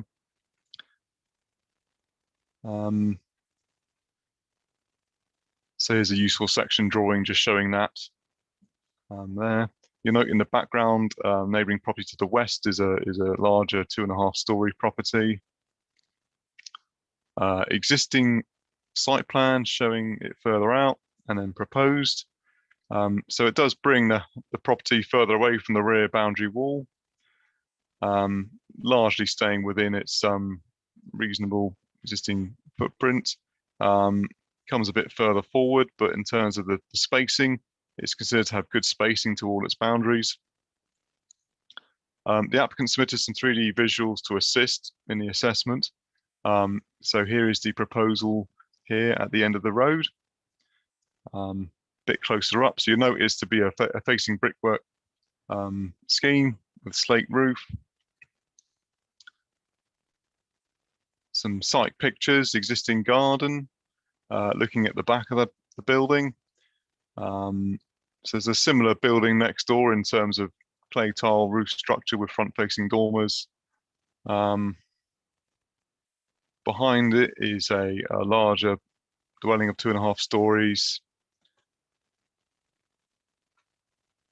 That's at the back, so the dwelling actually moves further away from this wall than present. Existing from the front. So as I said, it's a building that has been altered in the past. And then the view from further down the road. Members note in the report that there has been permission granted previously, albeit in 2009, for the demolition of the existing building with a replacement dwelling. Further, as outlined before, the property has been subject to alterations over time. Taking into account the design and scale of the building and the fact that the building has been previously granted permission to be demolished previously, officers are satisfied the proposal will preserve the character and appearance of the conservation area. Having regard to conservation area considerations, the property to the west is a modern house, albeit built in a traditional form, but is of much larger scale. So overall, Chair, officers consider the proposal to be acceptable, recommend permission be granted. Thank you. Thank you very much, Tim. Okay, on this we have 2 objectors, an agent and an applicant, who will all get 3 minutes. And I'll take them in the order I have on my list. So on Zoom, David McLachlan, are you there? Hello, yes, I'm. Thank you, yes, we can hear you, go ahead. Very good, thank you, Chair. Tumut Road is a cul-de-sac of mainly Edwardian houses built around 1905 in the Wimbledon North Conservation Area. Number 8 is newer and was converted into a full-size house from a bungalow in the 1980s. It looks nice from the outside, and it was assessed as making a positive contribution to the conservation area. But I gather that it has internal drawbacks of one kind or another, so I do not oppose the owner's wish to replace it. So this application basically boils down to 2 questions about the proposed replacement building. Is the building good enough, and does it fit in with the rest of the houses in the road? It needs to pass both of those tests in order to meet Merton's policies and conservation area law. These questions have been answered by the council's conservation officer, who says no to both of them. No, it is not a good enough design to be approved, And no, it does not fit in with the surroundings or its context, as she calls it. You can see this on page 295 of your committee papers. I totally agree with her. I think that regrettably, the planning department have made a mistake in ignoring or overruling the advice from the conservation officer. Their reasons for doing so are given on page 299 of your committee papers, and the most relevant paragraphs are paragraphs 711 and 712. But I'm afraid this mainly comprises unsupported assertions plus a few factual inaccuracies. In particular, they assert that this rather slab-sided, somewhat industrial-looking building made of white bricks with a black slate roof. 1 minute remaining. Sorry? And an irregular or asymmetrical roof line will, I quote, enhance the character and appearance of the corporation area, unquote. How could it possibly do so when the building is so discordant with every other house in the road and when it pays no regard to the heritage and character of the area? The planning department's assertion makes no sense. Finally, I think it would set a bad precedent for other conservation areas throughout the borough. People like conservation areas, and we've got a lot of very good ones, and they should be protected from discordant new building. I hope you will agree with the conservation officer, with the many local residents, and with the 2 local residents associations who have written in, and I hope that you will decline this proposal. As one of those residents associations say, it should go back to the drawing. Thank you. Thank you for that. Our second objector is Priscilla Chadwick. I presume you're on Zoom as well? I am, thank you. Thank you, we can hear you, go ahead. As the planning committee knows, our neighbours' wish to demolish their current house at number 8 is not in question. Indeed, we have generally supported them, despite the potential disruption. The key question is whether the current proposal and its design are appropriate to this very prominent site as the most visible house in Clement Road, and whether it makes a positive contribution to the Wimbledon North Conservation Area. My family have owned our house in Clement Road since 1925 and greatly value our friendly community. When the owners of number 8 informed us of their intentions, we were excited that their new house would enhance this attractive cul-de-sac and complement the other Edwardian houses. This had indeed been the case for the demolition and brand new rebuild next door at number 9 a few years ago. Its red brick and roof tiles already mentioned, as well as its design, effectively complemented the other older houses in the road, and we had hoped that this would be the situation for number 8. Regrettably, this has not been the case. The angular building proposed for this prominent site is contrary to DMD2, I quote, because the bulk and rhythm do not complement the surrounding houses. The planning officer's report on page 299 is significantly misleading in 2 main respects. Firstly, she suggests that the sloping roofs are similar to the surrounding houses' attractive gables. But this multiple asymmetrical design is absolutely not. Nor are the proposed blue-black synthetic roofed slates appropriate when all the other houses in Clement Road have red roof tiles. The committee may have spotted the architect's CGI picture we've just seen on the screen, misleadingly making the other roofs look rather greyish when they're actually red. Secondly, the tiny area of green sedum above the porch is hardly going to soften the appearance, as the officers asserts, nor do the other houses have a full height chimney stack or a rather featureless white brick facade dominant to the front. We welcome the use of highly quality materials, but they must surely first and foremost be part of a design appropriate to its site, which sadly this is not. We ask the Planning Committee, please, to refuse this proposal and recommend a serious rethink for this valuable site so that we can all continue to be proud of this particularly attractive street in the designated Heritage Conservation Area. Thank you. Thank you very much for that. The first on my list for speaking in favour is the agent, Damian Erbar. Are you there? Yes, I am. Thank you. We can hear you. Go ahead. Thank you, Chair. Good evening, members.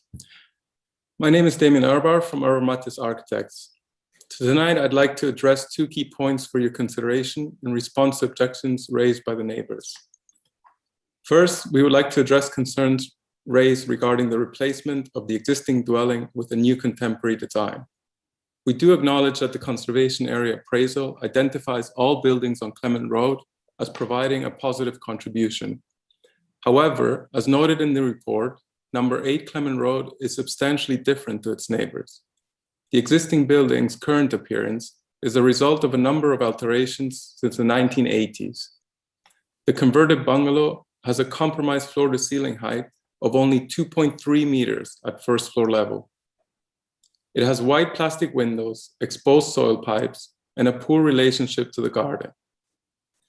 The external walls are solid brick construction with no insulation, resulting in significant heat losses and a poor energy efficiency rating.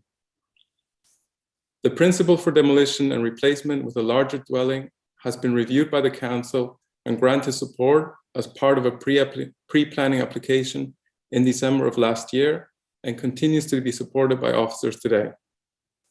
In contrast to the existing, the proposed building achieves a significant reduction in carbon emissions over and above building regulations. This is achieved through a passive design approach, which prioritizes high levels of thermal insulation and airtightness, and by including a ground source heat pump, which is a renewable technology and means no noisy external plant is required. The proposal therefore offers an opportunity to replace a building which has no significant historic importance or architectural merit with a new high-quality dwelling which will substantially reduce carbon emissions. Secondly, we acknowledge that some neighbors have objected with regards to the design's contemporary appearance. In response to this, I would like to assure members that the proposal has been carefully considered to ensure it not only enhances the immediate context, but also the conservation area as a whole. It is a contemporary design which adopts contextual elements such as traditional brickwork, sloped roof forms, and a modest scale. The sloped roof forms create a harmonious, well-balanced appearance and maintain a low ridge line to neighboring properties. The chimney stack is an architectural feature present along Clement Road. Richness of detail is added through an intricate brick screen which filters light and views. Timber frame windows, doors, and screens add warmth and character to the design. The use of light-colored brick is contextual and responds to the houses adjacent which have both light-colored render and brick finishes. The chosen brick's traditional production method will create a beautiful, subtle texture. The proposed roof slates form an appropriate termination to the building, as members can appreciate from the visual provided in the report. The landscape garden extends to the forecourt and will include small trees and other plants. Materials and landscape details will be subject to further review and approval by the council prior to construction, ensuring only the highest quality is achieved. To conclude, we hope that members agree with officers' recommendation that the proposed scheme will not harm neighbors and will result in a sympathetic addition to Clement Road and the conservation area. We would therefore kindly ask members to approve the scheme. Thank you. Thank you very much for that. Now we have the applicant, Jeremy Connick. Are you also there on Zoom? I am. Can you hear me? Thank you. Yes, we can hear you. Go ahead. So I'm Jeremy. I don't know whether you can see us, but this is Lisa sitting next to me, and we live at number 8 Clement Road. I've lived here for nearly 20 years, and frankly, we would love to live here until we can no longer live independently. We're not developers. We're not trying to maximize the value of the plot for profit. Our aim is to build a beautiful new family home which is sustainable and of the highest quality contemporary design. And that is to replace something that's neither sustainable nor of a high quality design. We appreciate that some of our neighbours may have a preference for our new home to follow an Edwardian design, even if the current building doesn't. However, the contemporary design presented will not harm our neighbours. It's unique and I think very beautiful, and your officers have confirmed that it will provide a sympathetic addition, both to Clement Road and the Wimbledon North conservation area. We therefore sincerely hope that members agree with the officers and grant approval for our project. And thank you for staying so late to hear this. Thank you very much for that. So that's the objectors and agent and applicant. Tim, did you want to come up back on anything specific that was raised in those contributions? Yes, very quickly, Chair. A lot of the contributions, obviously, about the impact on the conservation area itself. I think, Chair, just to clarify with the Council's conservation officer's comments, and I know that she has referred to if it will be acceptable to proposals is of outstanding design. However, that is not the test for development within conservation areas, whether it is preserves or enhances the character and appearance of the conservation area. Taking in around the previous acceptance of the council in 2009 for the demolition of that existing building on site, which would have replaced it with a larger building than is proposed this evening, albeit in a sort of a chalet style two-story traditional looking property. And given the fact that the site here is at the end of the cul-de-sac, and we think that with the contemporary approach, but with use of traditional materials, we think that overall it is an enhancement to that. So I hope that assists in deliberation this evening. Thank you. Thank you very much. Before we move to questions, I just think from what we've heard there, neither of the objectors, and I don't think anybody is against knocking down the existing house and building something new. The debate here seems to be the quality of the design of that something new, and what we can do about that in terms of the policies we have, and as Tim just outlined, what those the criteria we need to decide on that. But now I'll throw it open to questions from members of the committee. I see Councillor Lambritis. Yeah, so just a question to Tim Bryson, if he knows this answer. I've been reading the Council's Conservation Officer report. Just wanted to know the difference between outstanding design and exceptional design and inspired design. I doubt planning policies can define all of those words. Chair, if I may, that's it's descriptive opinion, obviously put forward by the council's conservation officer, but there is no set definition of what the difference is between those particular terms mentioned in her comments. So it is a matter of judgment as to the design and appearance of the proposal this evening. Okay, we'll move to comments. My initial comment is going to be, we do have to decide, but I don't think we can turn it down because it's not perfect. We have to see where it is and where it fits on the line in terms of the designs we have. I'm going to go with Crow, then Dean, then Lambritis in that order. Stephen. Thank you, Chair. I mean, this is a tricky matter because it's a lot to do with personal taste and judgment. My understanding of conservation areas is that houses either add to the quality of the conservation area, are neutral, or have a negative impact on the conservation area. I myself live in a conservation area. We have all three types of dwellings within the conservation area. So I think to a certain extent, we have to trust our conservation officer, even if he's used words like outstanding and inspired, rather than adding or detracting from the conservation area. There seems no doubt that the existing house adds to the conservation area. What isn't so clear is whether the proposed replacement adds to the conservation area. Therefore, if that isn't clear, the kind of assumption must be that it is neutral or detracts, it is negative. On that basis, I think we probably should trust the instincts of our own conservation officer and refuse, but I do so with a heavy heart. Councillor Dean. Well, I think, of course, it's arbitrary, but frankly, conservation is about conserving. And the applicant and his agent have talked about contemporary, which is not conserving. I have to say again, the drawings are extremely difficult. There's not any front-on drawings, but from what we can gather, it looks completely out of kilter. As you quite rightly said, Chair, no one is criticising the destruction, demolition. No one is saying something shouldn't be built there. No one is criticising the size of it, but it's completely wrong in terms of the conservation. If conservation areas are not protected, they don't exist. And if they don't exist, then that's fine. You can have these contemporary buildings. But the applicant would like to live in a nice family home. They can do that, but I think they have to respect their neighbours. They when they move there, recognise that. And I think that's what they need to do. So I'm with Councillor Crowe, and I think we need to ask them just to go back to the drawing board. It's not offering us any new homes. So this isn't a debate about local plans or national plans. We're simply talking about conserving a conservation area. Thank you. Councillor Brutus.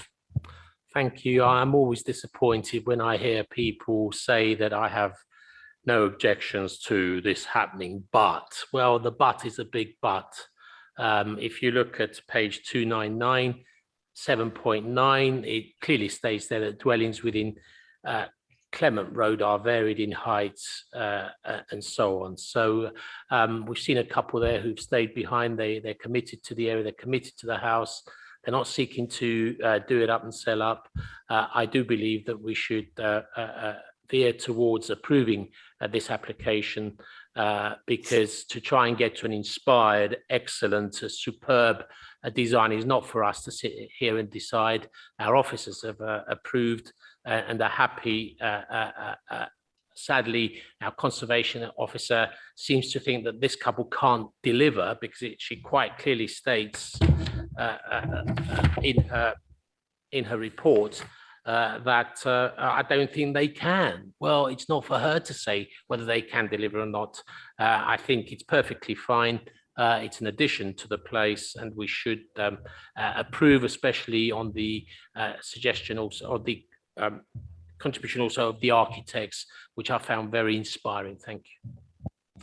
I think just on that and on Councillor Crowe's point, if any of our officers were unanimously of the view that this would be detrimental to the conservation area, then the recommendation before us would not be to grant planning permission. That recommendation is there because they believe it is, as you say, either neutral or positive to the conservation area, because that is their consideration. On grounds of taste, we have to agree or not on that. But I'm going to go to the vote. So the recommendation is grant planning permission subject to conditions. Can I see all those in favour? 1, 2, 3, 4, 5. All those against? 2 not voting. 3. So 5 for, 2 against, 3 not voting. That one is passed. It is 3 minutes to 11. What is the committee's view on taking one more, number 11, which has no speakers? So we might rattle through it quite quickly. I don't know.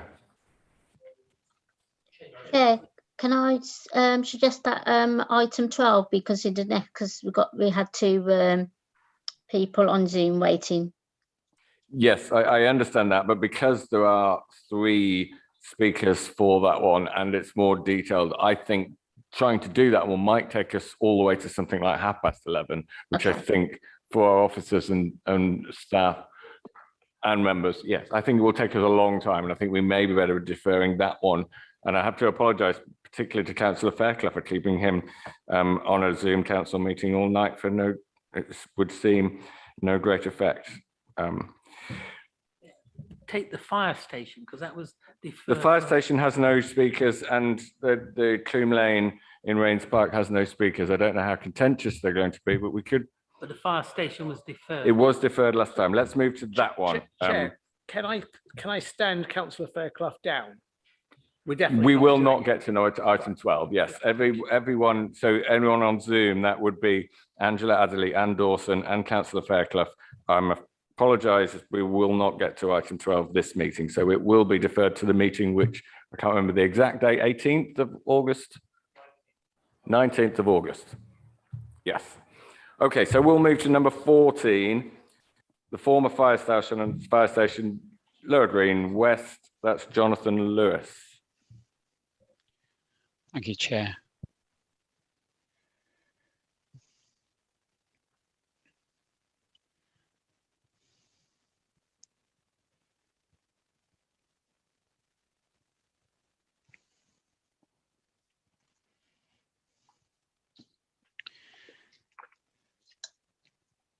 Chair, members, this proposal relates to the alterations and extensions and change of use of the former Mitcham Fire Station. It's a locally listed building. If I can just take you through to the site photographs. So here's the building. It's been vacant for a number of years now. There's a new Mitcham Fire Station closer towards Bishopsford Road Bridge on the southern edge of the borough. Like I said, the proposals entail remodelling and conversion of the fire station to provide a number of flats. You'll see from the officer's report that a number of objections have been received, including detailed objections from a local amenity society. The proposals, if I can just take you back to the drawings one moment.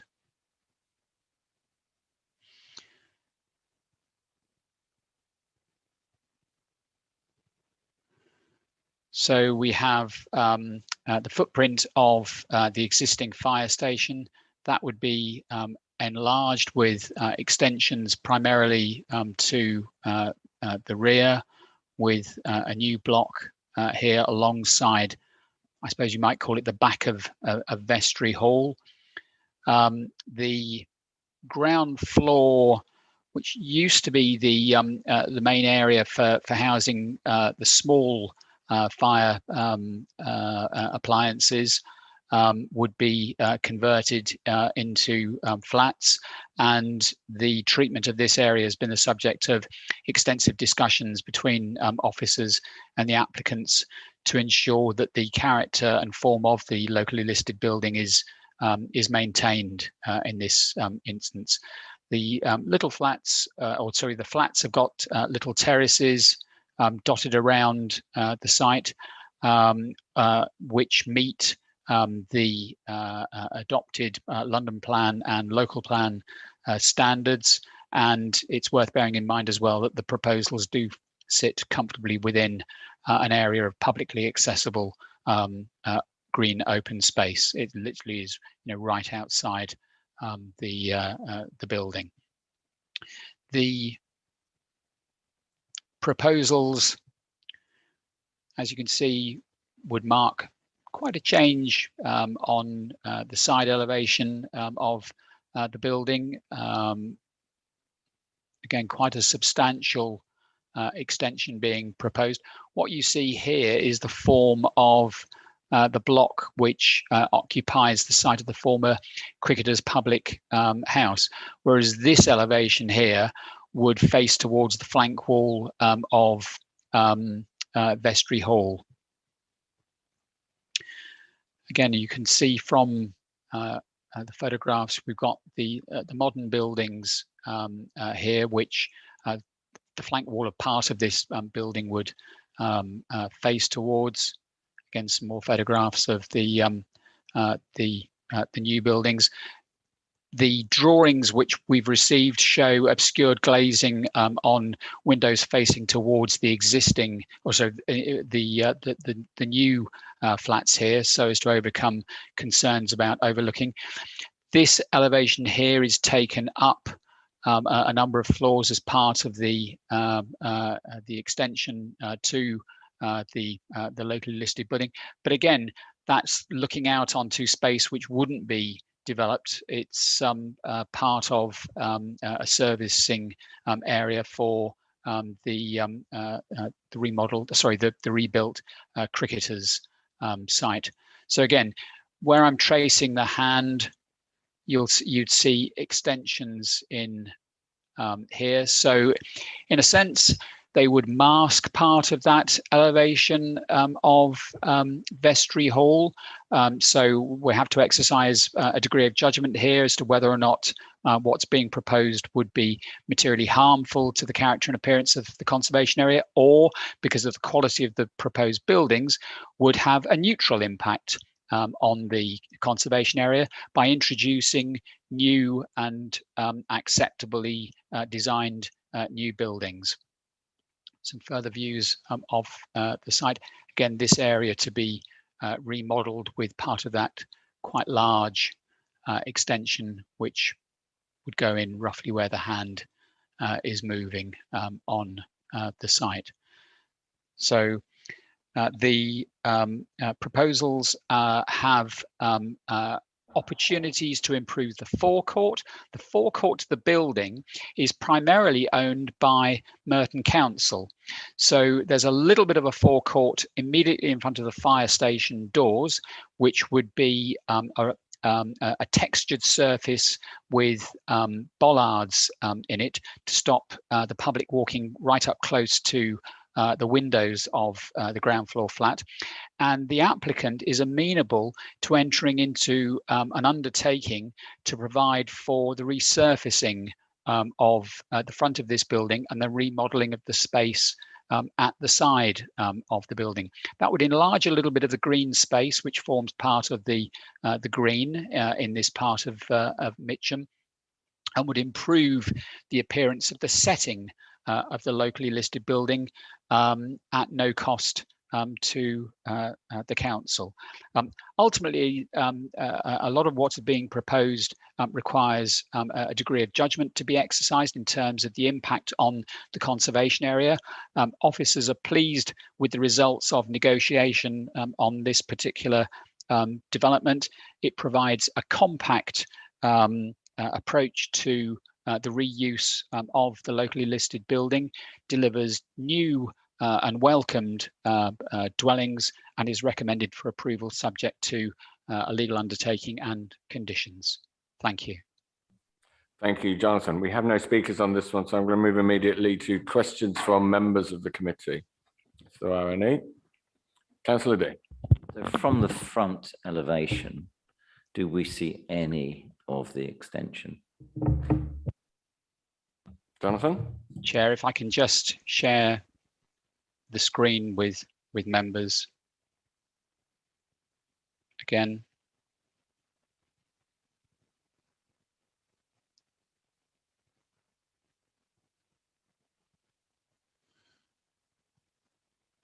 So, Chair, yes, you would see this bit would change here, and this bit would be introduced here. But I would stress, as you can see from the way in which the architect has picked out a shadow on the building, this bit is significantly recessed, so it doesn't actually read as part of one single plane of buildings. So yes, you would see it, but as you come around the one-way system in this part of Mitcham and look across the new buildings on the site, these buildings would be glimpsed as you go past, but I would suggest wouldn't be overly prominent. Thank you. Any other questions from members? Any comments from members? I'm seeing none. I'm going to put this to the vote then. The recommendation is approval. Sorry, I lost it in front of me. It's 14, isn't it? Recommendation, grant planning permission subject to conditions. All those in favour? 1, 2, 3, 4, 5, 6, 7, 8. All those against? Nobody against? All those not voting? 2. That one is passed. We are close to 4 hours into the meeting. I'm minded to call it a night. There are two we didn't get to, which will go to the next meeting on the 19th of August. We have two items we just have to finish off. 16, planning to build decisions report. Can we note that? Noted. 17, planning enforcement summary of cases. Can we note that? Noted. Thank you very much and good night, everyone. Thank you for your time.